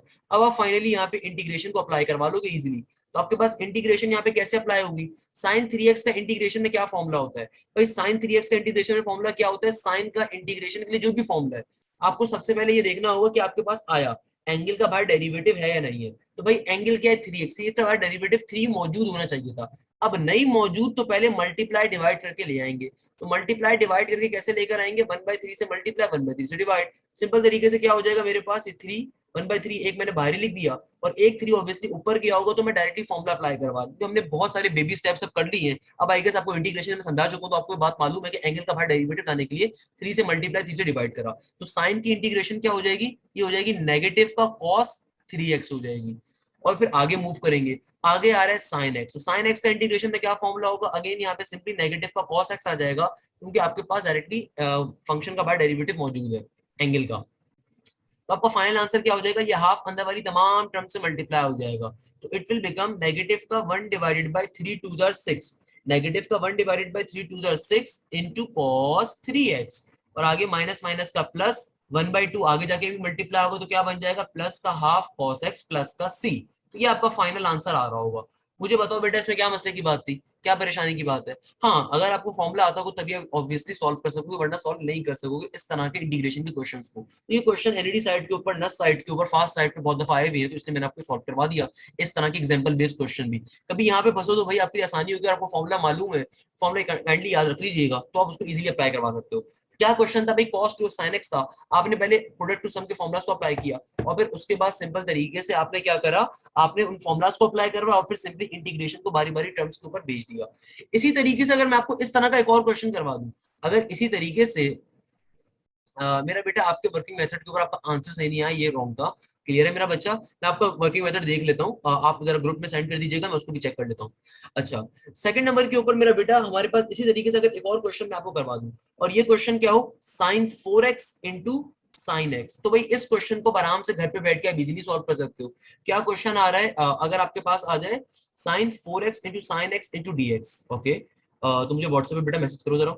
अगर आपके पास क्वेश्चन आ जाए क्या, sine 4x into sine x into d x, आपसे कहा जाए कि आपको इस पर्टिकुलर फंक्शन की क्या लेनी है, इंटीग्रेशन लेनी है, और आपसे क्या कहा जा रहा है कि भैया आपने इस पर्टिकुलर फंक्शन की इंटीग्रेशन लेनी है। तो अगेन इसको सॉल्व कैसे करोगे, इसको सिंपल पैटर्न के ऊपर सॉल्व करोगे, प्रोडक्ट टू सम के फॉर्मुलाज अप्लाई करोगे, और जल्दी से मुझे बता दो इसका आंसर क्या आ रहा है। सिंपल तरीके से प्रोडक्ट टू सम का फॉर्मुला अप्लाई करो, उसके बाद इंटीग्रेशन अप्लाई करो, देन मुझे बताओ आंसर क्या आएगा आपके पास। आई होप कि आप तमाम स्टूडेंट ने इस क्वेश्चन को सॉल्व कर लिया होगा, और इस क्वेश्चन को आपने खुद से बैठ के सॉल्व करना है। मैं आपको प्रोडक्ट टू सम के चारों फॉर्मुला सिखा देता हूँ बेटा, ये 4 फॉर्मुलाज होते हैं, चारों में से कोई से भी आपके पेपर में आ सकता है, किसी तरह का भी क्वेश्चन, तो आपको चारों आने चाहिए, बेसिक फॉर्मुलाज है। और तो अगर आपको 2 फॉर्मुलाज भी आते हैं तो बाकी के 2 फॉर्मुलाज इजीली समझ सकते हो भाई। लेट सपोज अगर आपके पास आ जाए साइन अल्फा कॉस बीटा, भाई एक होता है फॉर्मूला आपके पास साइन अल्फा कॉस बीटा के लिए, या फिर आपके पास फॉर्मूला होता है कॉस अल्फा साइन बीटा के लिए, दोनों तकरीबन सेम चीज है। तो cos अल्फा sin बीटा वाला तो मैंने ऊपर लिखा हुआ भी है, एक फॉर्मूला क्या होता है sin अल्फा cos बीटा के लिए। तो कभी भी आपके पास sin अल्फा cos बीटा आ रहा हो तो उसको कैसे सॉल्व करोगे, कि सिंपल तरीके से हो जाएगा 1 divided by 2 sin alpha plus beta, और बीच में sin आएगा प्लस का, into sin alpha minus beta, into sin alpha minus का बीटा। और अगर आपके पास cos अल्फा sin बीटा के ऊपर आ रहा है, अगर cos पहले आ रहा है तो बीच में सिर्फ sin माइनस का आएगा, बाकी फॉर्मूला सिमिलर रहता है। क्या बन जाएगा, हाफ साइन अल्फा प्लस का बीटा, और यहाँ पे क्या आ जाएगा, माइनस आ जाएगा, आगे वाली टर्म सिमिलर रहती है। ये वाली चीज आपको मालूम होनी चाहिए। तो हमने इस फॉर्मूले को देखो, मैंने यहाँ पे लिखा हुआ भी है। तो एक और फॉर्मूला क्या होता है साइन अल्फा कॉस बीटा के लिए, उस सूरत हाल में आपने कुछ भी नहीं करना, बस यहाँ पे प्लस का सिंबल आएगा। अच्छा, इसी तरीके से आपके पास एक फॉर्मूला क्या होता है कॉस अल्फा कॉस बीटा के लिए, अगर आपके पास आ जाए किसके लिए, कॉस अल्फा कॉस बीटा के लिए, तो कॉस अल्फा कॉस बीटा का प्रोडक्ट टू सम फॉर्मूला क्या होता है, ये होता है पॉजिटिव का हाफ। क्या होता है, पॉजिटिव का cos alpha plus beta, positive का कॉस अल्फा प्लस बीटा, और फिर प्लस का सिंबल आएगा बीच में कॉस अल्फा माइनस का बीटा। अगर तो कॉस अल्फा कॉस बीटा आ रहा है ना, तो हाफ का हाफ प्लस का half cos alpha plus beta plus का cos alpha minus beta. While अगर साइन अल्फा साइन बीटा आ रहे हैं, तो देखो बेटा इस फॉर्मूले को मैंने ऊपर लिखा हुआ भी है, तो साइन अल्फा साइन बीटा के अंदर प्लस की जगह पर माइनस साइन आ जाता है, और एक माइनस स्टार्टिंग में भी आता है, तो क्या बन जाएगा नेगेटिव का हाफ, सिंपल तरीके से कॉस अल्फा प्लस बीटा, और बीच में आएगा माइनस का कॉस अल्फा माइनस बीटा। तो अगर आपके पास साइन अल्फा साइन बीटा के ऊपर क्वेश्चन आते तो आप इस तरीके से सॉल्व कर रहे होंगे। तो ये चार फॉर्मुलाज आपको आने चाहिए। ऑल दो मेरे नजदीक खाली दो ही फॉर्मुलाज हैं, अगर आपको इस पहला फॉर्मुला याद हो गया, दूसरा फॉर्मुला वैसे जहन में बैठ जाएगा, दूसरा इस ये वाला फॉर्मुला याद हो गया तो इसका दूसरा part formula as it is आपके जहन में बैठ जाएगा। इस तरीके से हमारे पास ये दो डिफरेंट तरह के क्वेश्चंस आ रहे होते हैं, तो ये क्वेश्चंस आपको इजीली मालूम होने चाहिए, आपको इजीली आने चाहिए। अगर ये बात क्लियर है तो मेरा बेटा हम यहाँ पे फिर फाइनली आगे मूव कर सकते हैं। जल्दी से मुझे बता दो यहाँ तक की बात सबको क्लियर है, किसी को यहाँ तक कोई मसला, कोई परेशानी, कोई प्रॉब्लम? अच्छा तो बेटा अब फाइनली हम लोग इंटीग्रेशन ऑन बाय पार्ट्स पे मूव करने वाले हैं। आज की क्लास को फाइनली किसके ऊपर मूव करने वाले हैं मेरा बेटा? इंटीग्रेशन बाय पार्ट्स के ऊपर। अब जो हम टॉपिक डिस्कस करने वाले हैं ये कौन सा है? इंटीग्रेशन बाय पार्ट्स का। इंटीग्रेशन बाय पार्ट्स के दो तरह के क्वेश्चंस आपके एग्जाम में आएंगे। एक वो क्वेश्चन जिनको आप डायरेक्टली शॉर्ट ट्रिक पे सॉल्व कर सकते हो, जिनकी मैं शॉर्ट ट्रिक भी आपको क्लास में आगे चल के सिखा रहा हूँ, और एक सिंपल तरह के इंटीग्रेशन बाय पार्ट्स के क्वेश्चन होंगे जिनको आप शॉर्ट ट्रिक पे सॉल्व नहीं कर सकोगे, तो उनके लिए आपको ओरिजिनल मेथड फॉर्मूला आना चाहिए। मैंने क्या कहा? अब फाइनली हम लोग इंटीग्रेशन बाय पार्ट्स पे मूव कर रहे हैं। इंटीग्रेशन बाय पार्ट्स के मैं आपको ना सिर्फ नस्ट के, एनईडी के, जीआईकेआई के, फास्ट के पास पेपर के क्वेश्चन भी दिखाऊंगा अभी किस तरीके से यूनिवर्सिटीज के अंदर क्वेश्चन पूछे गए थे, बल्कि साथ साथ मैं आपको इसके शॉर्ट ट्रिक बेस्ड क्वेश्चन भी सॉल्व करवा दूंगा। वो मैंने ऑल्दो पहले ही बहुत सारी जगहों पे सॉल्व करवाए थे, आपको भी सॉल्व करवाऊंगा, क्योंकि वो बड़े मजे के क्वेश्चंस हैं और वो बड़े आसान भी हैं बाय पार्ट्स के। मगर उन सब पे जाने से पहले आपको बाय पार्ट्स का बेसिक फॉर्मूला आना चाहिए। मेरा बेटा इंटीग्रेशन बाय पार्ट्स का बड़ा मासूम सा फॉर्मूला है। क्या फॉर्मूला है? u into v into d x का। कभी भी इंटीग्रेशन u इंटू वी पे अप्लाई हो रही हो तो भाई कभी भी इंटीग्रेशन दो टर्म्स पे अप्लाई हो रही है जो कि आपस में मल्टीप्लाई हो रही हो, ऑलवेज रिमेंबर दिस थिंग, आप बाय पार्ट्स का कॉन्सेप्ट उस वक्त तक यूज नहीं कर सकते जब तक कि आपके बाकी तमाम मेथड्स फेल ना हो जाए। मैंने आपको इंटीग्रेशन एक सीक्वेंस पे पढ़ाई है। मैंने आपको पहले पावर फॉर्मूला पढ़ाया, डिवीजन शॉर्ट ट्रिक सिखाई, मैंने आपको सिंपल तरीके से क्या सिखाया भैया? मैंने आपको सिखाया कि किस तरीके से आपने टर्म्स को अगर मल्टीप्लाई और इनको मल्टीप्लाई करवाना है, किस तरीके से बेसिक पावर फॉर्मूला यूज करना है, पावर का कॉन्सेप्ट यूज करनी है, आपने किस तरह ट्रिग्नोमेट्री के ऊपर जाना है, आपने किस तरीके से फंक्शंस के डेरिवेटिव को देखना है। यानी कि आप उस वक्त तक बाय पार्ट्स यूज नहीं करोगे जब तक कि आपकी बेसिक तमाम चीजें फेल ना हो जाए और दो टर्म्स सिंपल मल्टीप्लाई हो रही है और आपको कुछ समझ में ना आ रहा हो कि इन टर्म्स को कैसे सॉल्व करना है। तो भाई आपके पास फॉर्मूला होता है u इंटू वी का। u इंटू वी का फॉर्मूला बड़े मजे का है। ये कहता है u वाली टर्म को एज इट इज रखो, इंटीग्रेशन ले लो v वाली टर्म के ऊपर, माइनस का साइन लगाओ, इंटीग्रेशन का सिंबल लो, डेरिवेटिव लो u वाली टर्म के ऊपर, इंटीग्रेशन लो v वाली टर्म के ऊपर, और बाहर एक इंटीग्रेशन का सिंबल फिर आ जाएगा। तो मेरा बेटा बाय पार्ट्स का क्वेश्चंस के ऊपर जब मूव कर रहे हैं different past paper based questions के ऊपर, इस कॉन्सेप्ट की एक बेसिक अंडरस्टैंडिंग के ऊपर, तो आपको सबसे पहले बेसिक फॉर्मूला आना चाहिए, u इंटू वी का फॉर्मूला। बड़े मजे का फॉर्मूला, बहुत आसान सा फॉर्मूला है, हमारे मुल्क के बच्चे बच्चे सॉल्व करते हैं अगर वो तरीके से कॉन्सेप्ट को समझ लें उसके बाद। अच्छा भाई अब सॉल्व कैसे करेंगे इनके क्वेश्चंस को, आइए वो भी देखेंगे भैया। अच्छा बाय द वे आपको एक बेसिक कॉन्सेप्ट मालूम होना चाहिए। मैं नॉर्मली इस कॉन्सेप्ट पे पढ़ाता नहीं हूं, बट बहुत सारे बच्चे फरमाइश करते तो मैं इस कॉन्सेप्ट को भी अपनी क्लास में बता देता हूँ। ये कहलाता है भैया लियाटे रूल, या क्या कहलाता है? लियाटे रूल, या इसको बहुत से लोग सिंपल लाटे रूल भी कह रहे होते हैं, बट मेरे नजदीक लियाटे रूल सही है। इस रूल के तहत इस बात को आइडेंटिफाई करना बहुत इजी हो जाता है कि u वाली फंक्शन कौन सा होगा, v वाला फंक्शन कौन सा होगा। सर क्या मतलब है, थोड़ा सा अंडरस्टैंड करवाएं सर, क्या कह रहे हैं आप? भाई देखो बाय पार्ट्स के अंदर बेसिकली है क्या चीज, दो फंक्शंस मल्टीप्लाई हो रहे हैं ना। अब आप u किसको लोगे, v किसको लोगे, इस बात पे बड़ी जंगे होती है, इस बात पे बड़े फड्डे होते हैं, इस बात पे बड़े मसले मसाइल आ जाते हैं कि भाई u किसको लेंगे, v किसको लेंगे। तो भाई इस बात को सिंप्लीफाई करने के लिए एक साहब थे लियाटे, उन्होंने एक रूल निकाला, ये लियाटे रूल कहलाता है। उन्होंने कहा कि भाई देखो u उस टर्म को लोगे जो इस फंक्शन को, इस रूल को सिंप्लीफाई करे। यानी कि अगर तुम्हारे पास कोई क्वेश्चन है, उस क्वेश्चन में तुम्हें बाय पार्ट्स अप्लाई करना है, तो अगर वहां पे एलन वाली टर्म आ रही है या लॉगरिथम वाली टर्म आ रही है तो u कंसीडर होगी। अगर तुम्हारे पास वहां पे सिंपल इनवर्स का फंक्शन आ रहा है तो वो भी u कंसीडर होगा। अगर तुम्हारे पास एल्जेब्रिक टर्म आ रही है तो वो u कंसीडर होगा। ट्रिगोनोमेट्रिक टर्म आ रही है तो फिर वो u कंसीडर होगा, और तुम्हारे पास एक्सपोनेंशियल टर्म आ रही है वो u कंसीडर होगा। द पॉइंट इज दैट, दोबारा बात को समझिएगा, मैं धीमे अल्फाज में दोबारा बता देता हूँ। मेरा बेटा ये फंक्शन क्या कहना चाह रहा है, इस बेसिक लफ्ज को अपने पास लिख लीजिएगा। यहाँ पे L के मायने होते हैं लॉगरिथम, I के मायने होते हैं इनवर्स, A के मायने होते हैं अलजेब्रा, T के मायने होते हैं ट्रिगोनोमेट्रिक, E के मायने होते हैं एक्सपोनेंशियल। यानी कि कभी भी आपके पास कोई क्वेश्चन आ जाए जिसमें तुम्हारे पास साइन एक्स भी अप्लाई हो, एक्सपोनेंशियल फंक्शन भी आ रहा होगा। तो अब यहाँ पे यू किसको कंसीडर करोगे, वी किसको कंसीडर करोगे, इसमें बड़ा फड्डा होता है। तो उस फड्डे को सॉल्व ये बेसिक फॉर्मूला करता है। ये फॉर्मूला कहता है कि भाई देखो इस सीक्वेंस को फॉलो करो। अगर तुम्हारे पास ट्रिगोनोमेट्रिक फंक्शन भी आ रहा है, एक्सपोनेंशियल फंक्शन भी आ रहा है, तो भाई देखो टी पहले आता है, तो इसका मतलब टी वाली टर्म क्या होगी, ट्रिगोनोमेट्रिक वाली टर्म यू कंसीडर होगी और दूसरी टर्म को वी लोगे। तो इस तरीके से क्वेश्चन सिंप्लीफाई करता है बात को। या फिर अगर तुम्हारे पास सिंपल तरीके से ln भी आ जाए और एक्सपोनेंशियल फंक्शन भी आ जाए, तो अगेन तुम किसको यूज करोगे, लियाटे के रूल को। लियाटे रूल क्या कहता है कि भाई देखो अगर लॉगरिथम भी आ रहा है और एक्सपोनेंशियल भी आ रहा है, तो अकॉर्डिंग टू लियाटे रूल क्या चीज पहले आ रही है, ln पहले आता है, l पहले आता है, तो इसका मतलब एल वाली टर्म क्या होगी, एल वाली टर्म क्या होगी, तुम्हारा यू होगी। तो ये वो बेसिक फॉर्मूला, ये वो बेसिक कॉन्सेप्ट है जिसके ऊपर हम लियाटे रूल को अप्लाई करते हैं और उससे चेक करते हैं कि भाई हमारा यू कौन सी टर्म होगी, वी कौन सी टर्म होगी। अच्छा बाय द वे, अभी हम पहले तरफ क्वेश्चन समझने पे जाते हैं डिफरेंट यूनिवर्सिटीज के पास पेपर बेस के ऊपर। अब देखो मेरे पास एक क्वेश्चन आ गया, क्वेश्चन बड़ा इंपॉर्टेंट है, बहुत इंपॉर्टेंट क्वेश्चन, $1 बिलियन का। क्या कहता है, कहता है हमसे इंटीग्रेशन को अप्लाई करो किसके ऊपर, x इंटू साइन एक्स के ऊपर। कहता है इंटीग्रेशन को अप्लाई करो, किस पे अप्लाई करें, मैंने उससे पूछा, कहता है भाई x इंटू साइन एक्स के ऊपर इंटीग्रेशन अप्लाई करनी है। अभी अप्लाई कर देंगे भाई, कोई मसले की बात थोड़ी है, बच्चे बच्चे सॉल्व करते हैं हमारे मुल्क के। अब देखो, अब ये दो फंक्शंस आपके पास आ रहे हैं, सबसे पहले क्वेश्चन को एनालाइज करो मेरा बेटा, क्वेश्चन समझो, क्वेश्चन क्या बाय पार्ट्स में सॉल्व होगा भी या नहीं होगा, ये बात आपको मालूम होनी चाहिए। अब जब ये क्वेश्चन आपके पास आ रहे हैं, तो आप कैसे एनालाइज करोगे ये क्वेश्चन बाय पार्ट्स में सॉल्व होगा या नहीं होगा।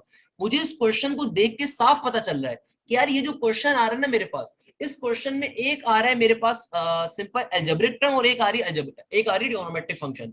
हमें ये बात मालूम है कि यार इस क्वेश्चन पे तमाम मेथड्स मेरे फेल हो जाएंगे। क्यों फेल हो जाएंगे, देखो पावर फॉर्मूला अप्लाई नहीं होता, कोई कॉन्सेप्ट नहीं है, ट्रिगोनोमेट्रिक फॉर्मूला में अप्लाई नहीं कर सकते क्योंकि दो फंक्शंस मल्टीप्लाई हो रहे हैं। मैं इंटीग्रेशन अप्लाई कैसे करवाऊंगा, अप्लाई नहीं करवा सकता। अलजेब्रिक फॉर्मूला कोई है नहीं मेरे पास, सारी चीजें फेल हो गई, सब फेल हो गया, कंप्लीटिंग द स्क्वायर फेल हो गया, सब फेल हो गया। सारे मेरे हथियार जो मैंने आपको सिखाए थे सब फेल हो गए। फाइनली मेरे पास बाय पार्ट्स का कॉन्सेप्ट आया। बाय पार्ट्स कहता है कोई मसले की बात नहीं भाई, मैं सॉल्व करके दिखाऊंगा तुम्हें। ये इंटीग्रेशन का मल्टीप्लीकेशन का मेथड होता है बाय पार्ट्स का। दो फंक्शन मल्टीप्लाई हो रहे कुछ और काम नहीं कर सकते तो बाय पार्ट्स के मेथड पे जाओगे। अब देखो फड्डा इस बात पे, यू वाली टर्म कौन सी होगी, वी वाली टर्म कौन सी होगी। देखो मेरा बच्चा, तुम्हारे पास कभी भी क्वेश्चन के अंदर इस तरह का फंक्शन आ जाए तो यू किसको लोगे, वी किसको लोगे, इस रूल के ऊपर देखो। तुम्हारे पास अलजेब्रिक टर्म भी आ रही है, ट्रिगोनोमेट्रिक टर्म भी आ रही है। देखो अलजेब्रिक वाला जो ए है वो पहले है, ट्रिगोनोमेट्रिक टर्म बाद में है। इसका मतलब यू कौन सी टर्म कंसीडर होगी, एक्स वाली, और ट्रिगोनोमेट्रिक टर्म कौन सी कंसीडर होगी, वी वाली। अब क्वेश्चन सॉल्व हो जाएगा। तो भाई हमारे पास मासूम सा ये साइन यू इंटू वी का फॉर्मूला क्या होता है, ये फॉर्मूला हमारे पास बड़ा मासूम सा है। क्या कहते हैं भैया साइन यू इंटू वी का फॉर्मूला, ये कहता है u वाली टर्म को एज इट इज लिखो, सही है, इंटीग्रेशन ले लो v वाली टर्म के ऊपर, इंटीग्रेशन ले लो v वाली टर्म के ऊपर, बीच में साइन लगाओ माइनस का, एक दफा लिखो इंटीग्रेशन, फिर डेरिवेटिव लो, किसके ऊपर डेरिवेटिव लो, x वाली टर्म के ऊपर, इंटीग्रेशन लो, किसके ऊपर लो इंटीग्रेशन, v वाली टर्म के ऊपर, बाय dx का dx एज इट इज। तो भाई x वाली टर्म u है और v वाली टर्म क्या है, साइन x, सिंपली हमने फॉर्मूला अप्लाई कर दिया। अब देखो x वाली term as it is, sine x की इंटीग्रेशन क्या होती है मेरा बेटा, ये होती है नेगेटिव का कॉस एक्स, माइनस का sine as it is, integration का इंटीग्रेशन, एक्स पे डेरिवेटिव एक्स के रिस्पेक्ट से 1 हो जाएगा और एक्स के ऊपर डेरिवेटिव एक्स के रिस्पेक्ट से क्या हो जाएगा, 1 हो जाएगा, सही है। और साइन एक्स की इंटीग्रेशन क्या हो जाएगी मेरा बेटा, ये हो जाएगी नेगेटिव का कॉस एक्स, क्या हो जाएगी मेरा बेटा, ये सिंपल तरीके से हमारे पास क्या हो जाएगी, नेगेटिव का कॉस एक्स, और बाहर एक dx का dx एज इट इज आ जाएगा। मेरा बेटा 1 से कोई भी चीज मल्टीप्लाई हो 1 1 ही रहता है, तो मैं इस माइनस साइन को उठा के ब्रैकेट के बाहर सेंड कर देता हूँ, तो क्या बन जाएगा, इस माइनस साइन को बाहर भेज देता हूँ, ये बन गया x इंटू कॉस एक्स। ये माइनस साइन जब ब्रैकेट से बाहर जाएगा तो क्या बन जाएगा, माइनस माइनस प्लस। अच्छा अभी बाय द वे ये 1 माइनस कॉस एक्स नहीं है, ये 1 इंटू नेगेटिव कॉस एक्स है, क्योंकि बेटा ये दो टर्म्स मल्टीप्लाई हो रही थी, तो सिंपल नेगेटिव जब मैंने बाहर भेज दिया तो अंदर ब्रैकेट में क्या बचेगा, पॉजिटिव का कॉस एक्स बच गया इंटू dx का dx।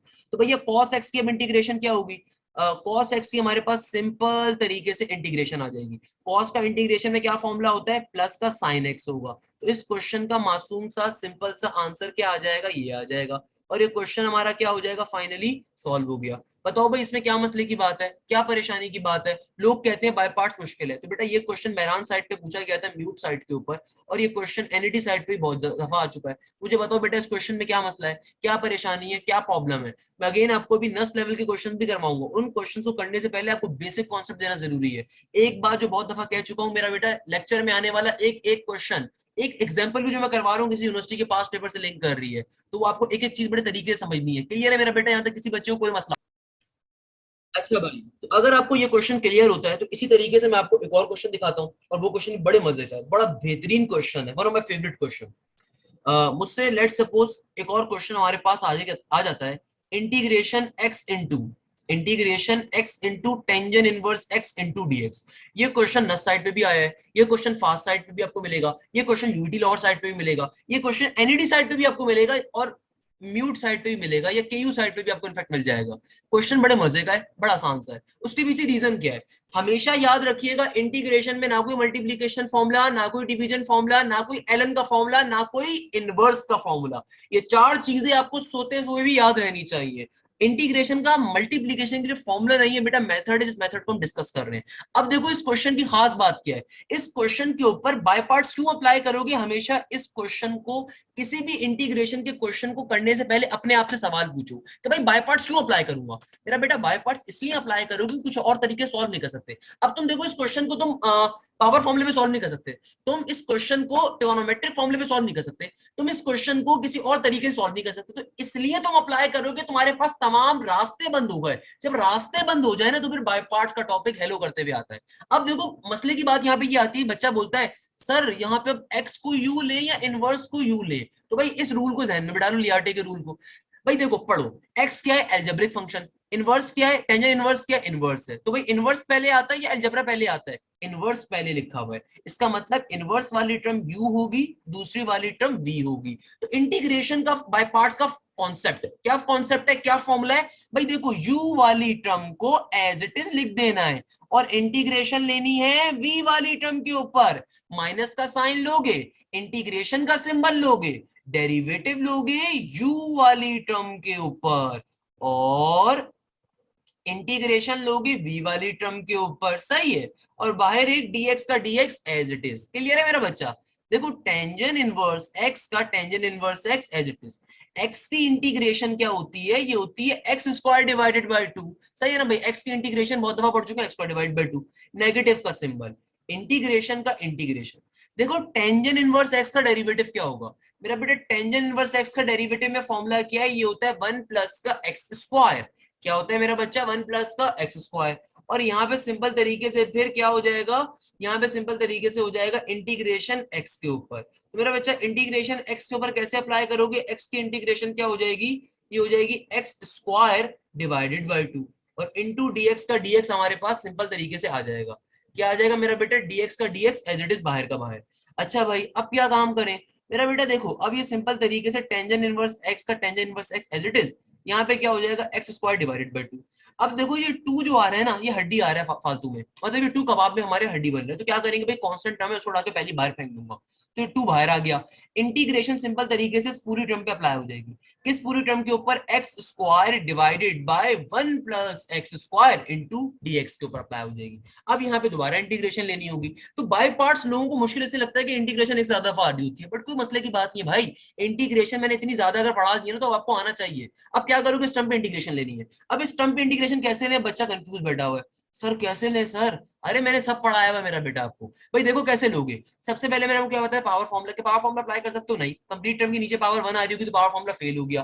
फिर सर क्या अप्लाई करें, मेरा बेटा देखो क्या डिवीजन फॉर्मूला यूज कर सकते हो, सोचिएगा कि डिवीजन का कॉन्सेप्ट तो यूज हो रहा है, सोचिएगा case number 1, famous case number 1 मैंने आपको अपना पढ़ाया हुआ है कि ऊपर और नीचे अगर वेरिएबल्स की वैल्यूज क्या हो जाए, सिमिलर हो जाए, तो केस नंबर 1 अप्लाई कर दो। क्या था case number 1, plus minus constant method apply करोगे, फिर एलसीएम ब्रेक करोगे, फिर क्वेश्चन सॉल्व होगा। तो सर इतना लंबा क्वेश्चन हो जाएगा, तो बेटा कोई तो वजह है ना कि नस साइड पे भी आया है, फास्ट साइड पे भी आया है, जीआईकेआई साइड पे भी आया है, एनईडी साइड भी आया है, मेरान साइड भी आया है, यूटी साइड भी आया है, कोई तो रीजन है, लंबा क्वेश्चन तो मसला थोड़ी है, आप जल्दी जल्दी सॉल्व करोगे, कोई मसले की बात नहीं, इजीली सॉल्व हो जाएगा।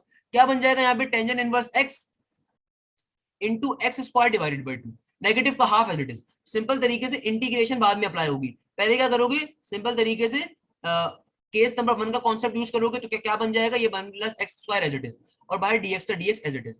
अब फाइनली यहाँ पे मैं इसको रब कर देता हूँ, अब फाइनली हम लोग क्या करेंगे, सिंपल तरीके से यहाँ पे एलसीएम को ब्रेक करके फिर इंटीग्रेशन को मेरा बेटा अप्लाई कर देंगे। तो बात को समझिएगा, इस चीज को मत देखिए, यहाँ पे गौर से देखिए क्या करेंगे मेरा बेटा, हमने यहाँ पे क्या करा, क्योंकि केस नंबर 1 बन रहा है, तो केस नंबर 1 बनने के लिए, 1 बनाने के लिए हम लोगों ने सिंपल तरीके से क्या कॉन्सेप्ट यूज करा कि भाई हम लोगों ने नीचे वाली, चूंकि ऊपर नीचे वेरिएबल्स दोनों जगह पे सेम आ रहे थे, तो हमने plus minus constant method use करा, जो नीचे कांस्टेंट आ रहे ऊपर लेकर आ गए, और अब फाइनली एलसीएम ब्रेक कर देंगे तो what it will become tangent inverse x into x square divided by 2। Negative का हाफ मेरा बेटा एज इट इज रहेगा, और यहाँ पे क्या आ जाएगा, इंटीग्रेशन का सिंबल एज इट इज।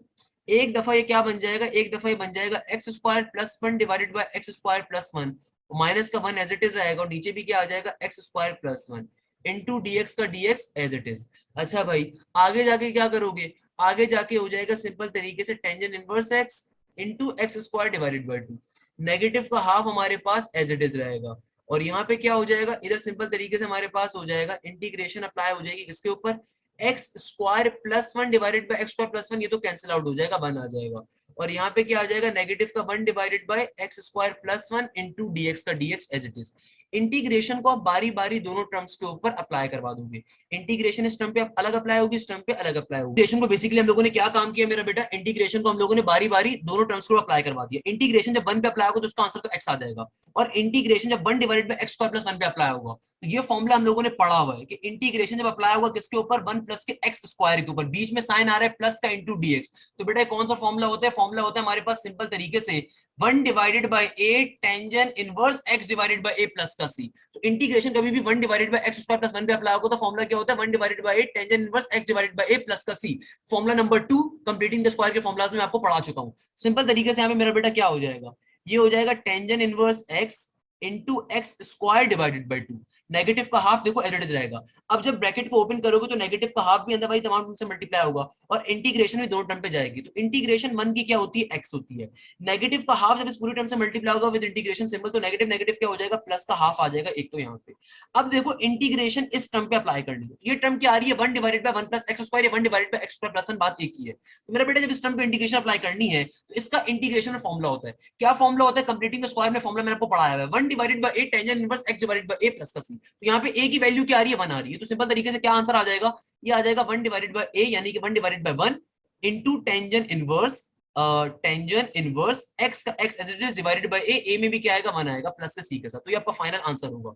ये क्या होगा मेरा बेटा, आपका फाइनल आंसर आ रहा होगा। इसको थोड़ा सा और सिंप्लीफाई कर लो, करना चाह रहे हो तरीके से लिख दो एक दफा, क्या आ जाएगा, tangent inverse x into x square divided by 2 into x square divided by 2, negative का हाफ x प्लस का half into tangent inverse x plus का c। ये आपका इस क्वेश्चन का फाइनल आंसर आ रहा होगा।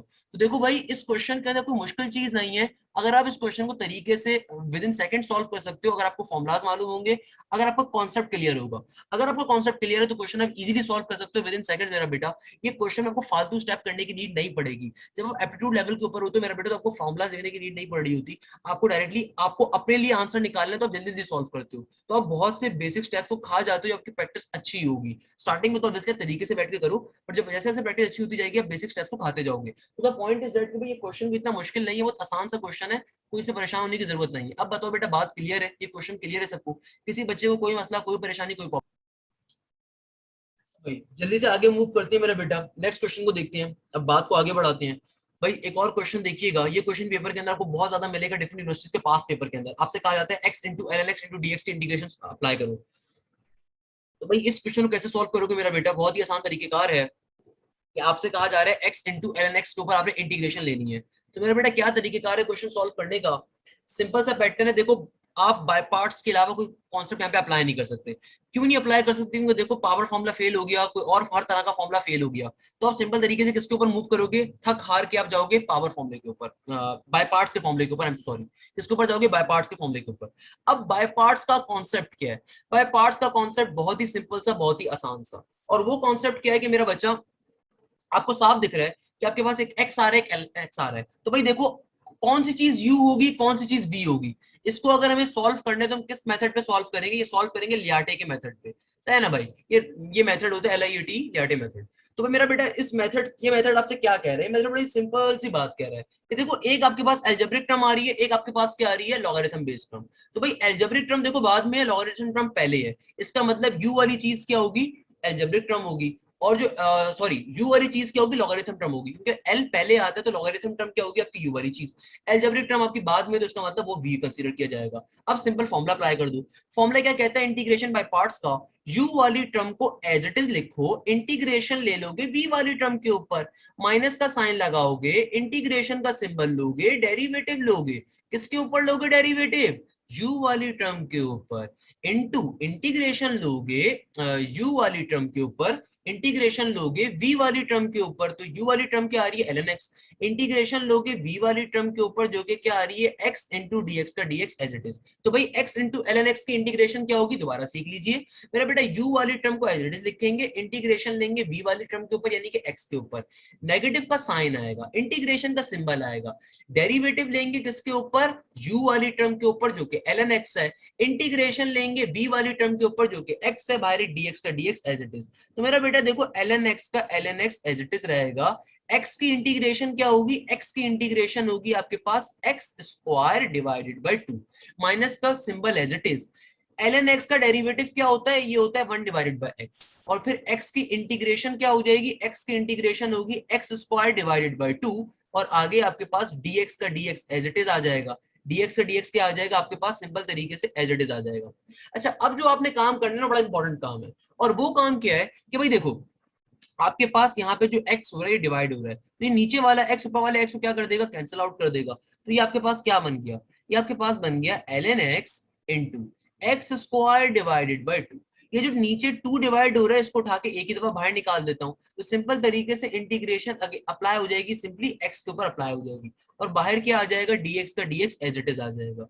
यानी कि हम लोगों ने क्या करा, हमने इस नीचे वाले x से ऊपर वाले x को कैंसिल करवा दिया, और नीचे जो 2 डिवाइड हो रहा था उसको उठा के बाहर फेंक दिया, तो यहाँ पे सिंपल तरीके से क्या बचा, ln x into x square divided by 2, negative का हाफ एज इट इज।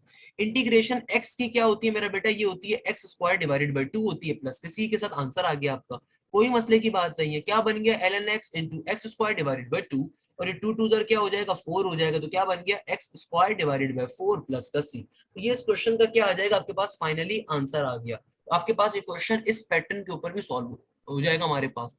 क्या क्वेश्चन था, x into l n x था, x वाले टर्म को आपने v कंसिडर किया, u वाले टर्म को आपने एल एक्स लिया। हमेशा याद रखिएगा जिस फंक्शन का इंटीग्रेशन में फॉर्मूला नहीं होता उसको हमेशा u कंसीडर करते हैं, छोटा सा कॉन्सेप्ट है, छोटी सी शॉर्ट ट्रिक है। भाई देखो ln का इंटीग्रेशन में फॉर्मूला नहीं होता उसको u कंसीडर करोगे। इसी तरीके से इसका एक छोटा सा क्वेश्चन एक और है, वो क्वेश्चन भी पेपर के अंदर आपको बेतहाशा मिलेगा, उसका तो इनफैक्ट आंसर रट के चले जाइएगा अपने इंटर के पेपर में भी, वो वहां पे भी बहुत आएगा। और एप्टीट्यूड के अंदर तो बेतहाशा आता है ये क्वेश्चन, इंटीग्रेशन एल एक्स के ऊपर। बेटा एल एक्स का इंटीग्रेशन में कोई फॉर्मूला एग्जिस्ट ही नहीं करता। अगर इस क्वेश्चन को सॉल्व करना है तो किस मेथड पे सॉल्व करेंगे, बाय पार्ट्स पे सॉल्व करेंगे।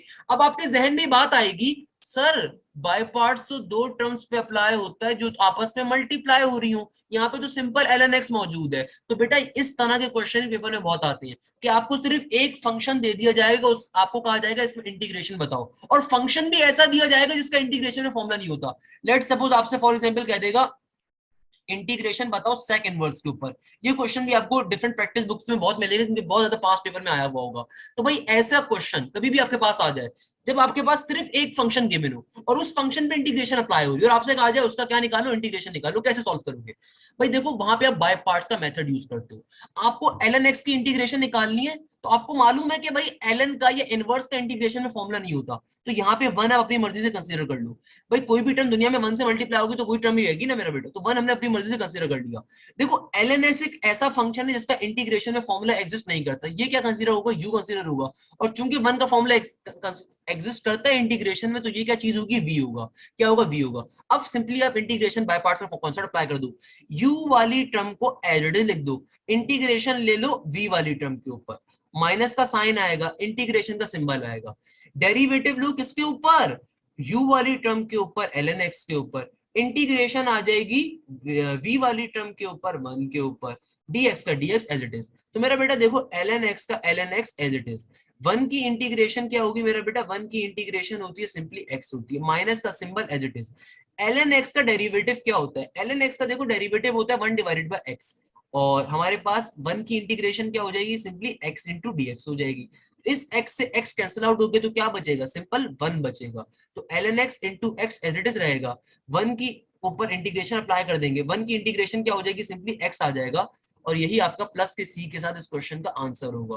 तो भाई सिंपल कभी भी इंटीग्रेशन एनालिटिक्स पे अप्लाई करके आपको सॉल्व करने के लिए दे दी जाए, ऐसे क्वेश्चन को कैसे सॉल्व करोगे? आपने खाली क्वेश्चन को फिगर आउट करना है, एनालाइज करना है कि आपके पास एक ऐसा क्वेश्चन आ रहा है जिसके अंदर इंटीग्रेशन एक ऐसी टर्म पे अप्लाई होगी जिसका इंटीग्रेशन कोई फॉर्मूला एग्जिस्ट नहीं कर रहा। तो उस सूरत हाल में आप क्या करते हो? उस सूरत हाल के अंदर बड़ा बेसिक सा काम करते हो, और वो बेसिक सा काम ये होता है कि आप उस फंक्शन के ऊपर जिसका इंटीग्रेशन में फॉर्मूला एग्जिस्ट नहीं कर रहा उसको यू कंसीडर करोगे, और उसके साथ एक वन सपोज कर लोगे, उस वन को अपना वी कंसीडर करके सॉल्व करते हुए लेके चलोगे, फाइनली आपका लास्ट में आंसर आ जाएगा। तो अब जो आपके पास मैंने ये वाला क्वेश्चन लिखा था, इसको एज अपना होमवर्क ट्रीट कर लीजिए, इसको अपनी मेरी तरफ से ईदी के तौर पे ले लीजिए, इसको घर पे बैठ के सॉल्व कर लीजिएगा, इंटीग्रेशन सेक इनवर्स एक्स को। तो भाई सेक इनवर्स आपका यू हो जाएगा, यहाँ पे वन कंसीडर कर लोगे तो वो आपका वी हो जाएगा। इस तरीके से क्वेश्चन आपका क्या हो जाएगा? सॉल्व हो जाएगा। अच्छा भाई, तो अगर आपको यहाँ तक की बात क्लियर है तो जल्दी से आगे मूव करेंगे। अगर लेट सपोज मेरे पास एक और क्वेश्चन, ये क्वेश्चन आपको डिफरेंट यूनिवर्सिटीज के अंदर नस साइड पे, रेडी साइड पे बहुत ज्यादा दिखेगा। कहता है अगर आपके पास क्वेश्चन आ जाए x इंटू ई की power x into d x, आपसे कहा जाए इस क्वेश्चन को सॉल्व करना है, तो भाई कैसे सॉल्व करोगे? अगेन आइलाटे का रूल यूज करोगे। आइलाटे का रूल क्या कहता है? बड़ा सिंपल सी बात कहता है यार, ये आइलाटे का रूल क्या कहते हैं आपके पास? आइलाटे का रूल बहुत सिंपल सी बात कहता है कि भाई inverse, logarithm, algebra, trigonometry and exponential function. तो आइलाटे का रूल बड़ा सिंपल सा है। देखो अब आपके पास ऐसा क्वेश्चन आ रहा है जहां पे आपके पास एल्जेब्रिक टर्म भी आ रही है, आपके पास एक्सपोनेंशियल फंक्शन भी आ रहा है। देखो एल्जेब्रा पहले है, एक्सपोनेंशियल बाद में है, तो इसका मतलब जो एल्जेब्रिक टर्म होगी according to this sequence u वो कंसीडर की जाएगी। तो भाई क्या बन जाएगा मेरे पास? यू वाली टर्म कौन सी होगी मेरा बेटा? ये होगी एक्स वाली टर्म यू होगी, और ये वाली टर्म वी कंसीडर होगी। सिंपल तरीके से बाय पार्ट्स का फॉर्मूला। क्यों बाय पार्ट्स का फॉर्मूला? क्योंकि आप और कोई कॉन्सेप्ट यहाँ पे यूज ही नहीं कर सकते, क्योंकि भाई x इंटू ई एक्स आ रहा है तो एक्सपोनेंशियल फॉर्मूला भी फेल है, नेचुरल एक्सपोनेंट का फॉर्मूला अप्लाई नहीं कर सकते क्योंकि बेस का पार्ट डेरिवेटिव नहीं है, एक्स का डेरिवेटिव 1 होता है, और अगर अप्लाई भी कर दूं तो भाई ये x कहां जाएगा? तो क्योंकि फॉर्मूला एग्जिस्ट नहीं कर रहा कोई, ना कोई पावर का कॉन्सेप्ट है ना किसी और चीज का कॉन्सेप्ट, सब फेल हो गया। तो अब सिंपल तरीके से बाय पार्ट्स चले गए। बाय पार्ट्स कहता है यू वाली टर्म को एज इट इज लिख दो, इंटीग्रेशन लो वी वाली टर्म के ऊपर इंटू डीएक्स, माइनस का साइन लगाओ, आगे इंटीग्रेशन लो, फिर डेरिवेटिव लो किसके ऊपर? डेरिवेटिव लो यू वाली टर्म के ऊपर, इंटीग्रेशन लो v वाली टर्म के ऊपर, और बाहर एक dx का dx एज इट इज आ जाएगा। तो मेरा बच्चा x का x as it is, e की पावर x की इंटीग्रेशन क्या होती है? e की पावर x ही होती है, माइनस का sine as it is, integration का सिंबल एज इट इज।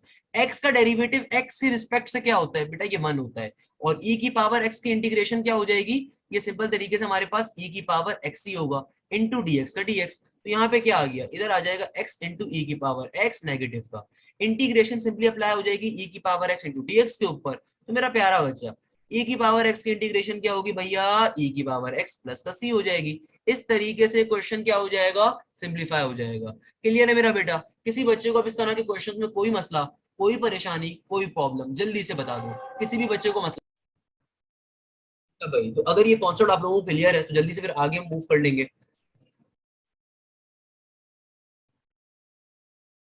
अब देखो हमारे पास एक स्पेशल तरह का क्वेश्चन आ रहा है। अच्छा बाय द वे, मैं इस क्वेश्चन पे जाने से पहले आपको कुछ एक और बात अगर मैं आपसे कर लूं जल्दी से, और वो बात क्या होगी कि यार देखो अगर आपके पास इस तरह का क्वेश्चन आ जाए, integration x square into e की power x cube into dx, क्योंकि मैंने भी आपको ताजा ताजा बाय पार्ट्स का कॉन्सेप्ट दिया है ना, तो हो सकता है आप में से कोई बच्चा कंफ्यूज हो जाए कि भाई आपके पास इस तरह का क्वेश्चन है। बट अगर आप याद करो तो बेटा मैंने आपको एक्सपोनेंशियल के क्वेश्चंस या एक्सपोनेंशियल के फंक्शंस पहले ही समझाए हुए हैं, तो भाई इस तरह के क्वेश्चन में कंफ्यूज मत होइएगा। देखो अगर आपके पास ये क्वेश्चन आता है ना, अब मैंने आपको अभी अभी बाय पार्ट्स पढ़ाया है, आप में से मेजॉरिटी अवाम क्या बोलेगी? सर ये बाय पार्ट्स में सॉल्व होगा। अबे बेटा पहले देखो तो सही तुम्हारे पास क्वेश्चन क्या आ रहा है। तुम्हारे पास इस तरह का क्वेश्चन आ रहा है, तो देखो तुम्हारे पास अगर कभी भी नेचुरल एक्सपोनेंट के ऊपर हायर पावर है ना, नेचुरल एक्सपोनेंट कोई भी पावर है, तो हमेशा चेक करो क्या नेचुरल एक्सपोनेंट का आपको डेरिवेटिव गिवन है। तो मेरा बेटा नेचुरल एक्सपोनेंट के फॉर्मूले का कॉन्सेप्ट क्या? पावर का पावर डेरिवेटिव होना चाहिए। तो एक्स क्यूब का डेरिवेटिव क्या होता है? 3x² होता है। तो मेरा बेटा देखो यहाँ पे एक्स स्क्वायर आपको गिवन है, इसका मतलब ये क्वेश्चन आप बाय पार्ट्स पे सॉल्व नहीं करोगे। ये क्वेश्चन आप किस पे सॉल्व करोगे? ये क्वेश्चन आप डायरेक्टली सॉल्व कर सकते हो मेरा बेटा इंटीग्रेशन के एक्सपोनेंशियल के कॉन्सेप्ट के ऊपर। क्लियर है? तो आपको ऐसे क्वेश्चंस का भी अंदाजा होना चाहिए, आपको खुदारा ऐसे क्वेश्चंस का भी अंदाजा होना चाहिए। ये क्वेश्चंस पेपर में बहुत आते हैं बच्चों को कंफ्यूज करने के लिए, तो ये बाय पार्ट्स में सॉल्व नहीं होगा। आप सिंपल तरीके से 3 से मल्टीप्लाई डिवाइड करवाओगे, आपके पास डायरेक्टली नेचुरल एक्सपोनेंट का बाहर डेरिवेटिव गिवन है, तो आपके पास यहाँ पे क्या हो जाएगा? 3 मल्टीप्लाई डिवाइड करके लेकर आ गए, तो आपके पास देखो अब नेचुरल एक्सपोनेंट का कॉन्सेप्ट क्या होता है? पावर का फंक्शन का बाहर डेरिवेटिव होना, तो यहाँ पे वो गिवन है, तो ये डायरेक्टली नेचुरल एक्सपोनेंट का फॉर्मूला अप्लाई हो गया। 1/3 को एडिट एक बार लिखोगे और सिंपल तरीके से आंसर क्या आ जाएगा? ई की पावर एक्स क्यूब प्लस के सी के साथ। तो इस क्वेश्चन का डायरेक्टली आपके पास क्या आंसर होगा। हाँ, बाय पार्ट्स का एक क्वेश्चन आपको इस पैटर्न पे दिखा देता हूँ। नस साइड पे क्वेश्चन पूछा गया था, और वो क्वेश्चन क्या था, वो था एक्स स्क्वायर इंटू ई की power x square into d x. ये क्वेश्चन बड़ा इंपॉर्टेंट है, ये क्वेश्चन आ सकता है। अब इस क्वेश्चन को देखो, इस क्वेश्चन में और पिछले क्वेश्चन में डिफरेंस क्या था मेरा बेटा। देखो यहाँ पे अब आपके पास डिफरेंस क्या है, यहाँ पे आपके पास आ रहा है एक्स स्क्वायर। तो मेरा बेटा देखो, एक्स स्क्वायर का बाहर डेरिवेटिव होना चाहिए, तो एक्स स्क्वायर का डेरिवेटिव 2x होगा, जो कि बाहर मुझे साफ दिख रहा है मौजूद नहीं है। बाहर क्या है, मौजूद नहीं है। अब नहीं है ना, तो उस नहीं है को आप सही करोगे। कैसे सही करोगे, पहले लेकर आ जाओ। कैसे लेकर आओगे, आप सिंपल तरीके से, आपको बाहर एक्स स्क्वायर गिवन है, आपको बाहर एक्स स्क्वायर गिवन है, जबकि डेरिवेटिव जो इसका होता है सिंपल एक 2x होता है, यानी कि एक x आपको एक्स्ट्रा गिवन है। तो ये जो क्वेश्चन होगा ये बाय पार्ट्स पे सॉल्व होगा। ये जो क्वेश्चन आपके सामने लिखा हुआ है ये वाला क्वेश्चन बाय पार्ट्स पे सॉल्व होगा। उसके पीछे रीजन ये है कि भाई यहाँ पे एक्स जो डेरिवेटिव है एक्सपोनेंट का, उसके अलावा भी फंक्शन गिवन है, तो ये क्वेश्चन बाय पार्ट पे सॉल्व होगा। सबसे पहले क्या करोगे, मल्टीप्लाई डिवाइड करके अगर आप 2 को ले भी आते हो तो क्या बन जाएगा, एक x को मैंने एज इट इज रहने दिया, और फिर यहाँ पे क्या रख दिया, e की power x square into 2x into dx। यानी कि हम लोगों ने क्या काम किया, हम लोगों ने देखा कि भाई मेरे पास यहाँ पे एक नेचुरल एक्सपोनेंट आ रहा है, उसका डेरिवेटिव क्या होता है, उसका डेरिवेटिव होता है 2x। तो बाहर 2x नहीं मौजूद था, 2 नहीं मौजूद, मल्टीप्लाई डिवाइड करके 2 लेकर आ गया। और मुझे जो बाहर फंक्शन गिवन था वो एक्स स्क्वायर था, तो एक्स स्क्वायर को हमने ब्रेक कर दिया x इंटू एक्स के अंदर, ताकि इस पूरे फंक्शन को मैं अपना अलग टर्म कंसीडर करूं, इस पूरे फंक्शन को मैं अलग टर्म कंसीडर करूं, क्योंकि बार बार डेरिवेटिव लेना हमारे लिए मुश्किल होगा। इसलिए हम लोग ये काम करेंगे कि हम लोग इस टर्म को अलग सॉल्व करेंगे, इस टर्म को अलग सॉल्व करेंगे, और इस पैटर्न के ऊपर सिंप्लीफाई करेंगे। क्लियर है मेरा बेटा। तो क्या बन जाएगा, इसको सिंप्लीफाई करने पे जो ये पूरी की पूरी टर्म, हमारे पास रूल क्या होता है, लियार्टे रूल क्या होता है, लियार्टे भाई, आइलार्टे बोलो या लियार्टे बोलो, बात एक ही है। आई एल पहले ही आता है, I F L basically inverse का फॉर्मूला एग्जिस्ट नहीं कर रहा होता, तो हमेशा आप जो इनवर्स या एलन बेस पार्ट होता है उसको आप पहले लिखते हो, तो बात एक ही है। तो भाई देखो, एल्जेब्रिक टर्म पहले आती है, एक्सपोनेंशियल बाद में आती है, तो इसका मतलब यू वाली टर्म क्या होगी, एल्जेब्रिक, और वी वाली टर्म यू वाली होगी। इसके ऊपर आप बैठ के आराम से अब आप फॉर्मूला अप्लाई कर दीजिए। ऑल दो इतना डिफिकल्ट क्वेश्चन आपके पेपर में एग्जिस्ट नहीं कर सकता, नहीं आ सकता, बट स्टिल आप सॉल्व करने के ऊपर आओगे तो उसको बाय पार्ट्स के मेथड पे इजीली सॉल्व कर सकते हो, तो अब आपने इसका फंक्शन का ब्रेक कर दिया है। क्लियर है भाई। तो ऐसे क्वेश्चन भी एग्जिस्ट कर रही होती है, आपको उनको लाजमी काउंटर करना आना चाहिए। अच्छा, बाय द वे, इस क्वेश्चन में जब फर्दर सॉल्व करने पे जाओगे तो मेरे ख्याल में आगे जाके फंस जाओगे, आगे जाके फिर ये सॉल्व नहीं हो पाएगा। तो मैं आपको ओरिजिनल क्वेश्चन बता देता हूँ जो इस तरीके से नस साइड पे पूछा गया था। ओरिजिनल क्वेश्चन जो नस साइड पे आया था इस टॉपिक से, वो क्वेश्चन क्या था, मैं डायरेक्टली वो क्वेश्चन लिख देता हूँ। वो क्वेश्चन बेसिकली ये था, 2x³ इंटू ई की पावर एक्स स्क्वायर। ये क्वेश्चन आप इसी मेथड पे सॉल्व करोगे कि पहले आप एक्सपोनेंशियल वाले टर्म को ब्रेक कर दो, और फिर फर्दर यू वाली टर्म एडिड रहेगी आपके पास। तो इसको अगर मैं ब्रेक कर दूं क्या बन जाएगा, ये हो जाएगा सिंपल एक्स स्क्वायर, यानी कि एक्स स्क्वायर का डेरिवेटिव 2x होता है ना मेरा बेटा, तो क्या बन जाएगा, e की power x square into 2x into dx। तो ये वाली जो फंक्शन होगा ये आपका v कंसीडर होगा, ये वाला फंक्शन आपका u कंसीडर होगा। अब जब इस टर्म को लेकर चलोगे तो ऑब्वियसली इसको आप फाइनली सॉल्व कर दोगे। ये क्वेश्चन नस साइड पे पूछा गया था, बट अगेन मैंने आपको इस तरह के पैटर्न पे इसलिए समझाया था ताकि आपको एटलीस्ट कॉन्सेप्ट करने का तरीका समझ में आ जाए। तो भाई ये जो क्वेश्चन है मेरा प्यारा बच्चा, ये फर्दर आगे जाके सॉल्व नहीं होगा, तो इसलिए क्वेश्चन गलत लिखा हुआ है। इस क्वेश्चन के लिए सही मेथड ये वाला क्वेश्चन आपको अप्लाई करेगा। ये क्वेश्चन सही क्वेश्चन है, ये नस साइड पे आ चुका है, तो इसको आप इजीली आराम से बैठ के सॉल्व कर लीजिएगा। इसी मेथड पे सॉल्व करोगे, जो मेथड मैंने आपको एक्सप्लेन किया ना, इसी मेथड पे सॉल्व करोगे, ये आगे जाके सॉल्व हो जाएगा, ये मसला नहीं करेगा। क्लियर है मेरा बेटा। यहाँ पे इस तरीके से आपको अगर ये बात क्लियर है, जल्दी से हम आगे मूव कर सकते हैं। जल्दी से मुझे बताओ यहाँ तक की बात क्लियर है। अच्छा,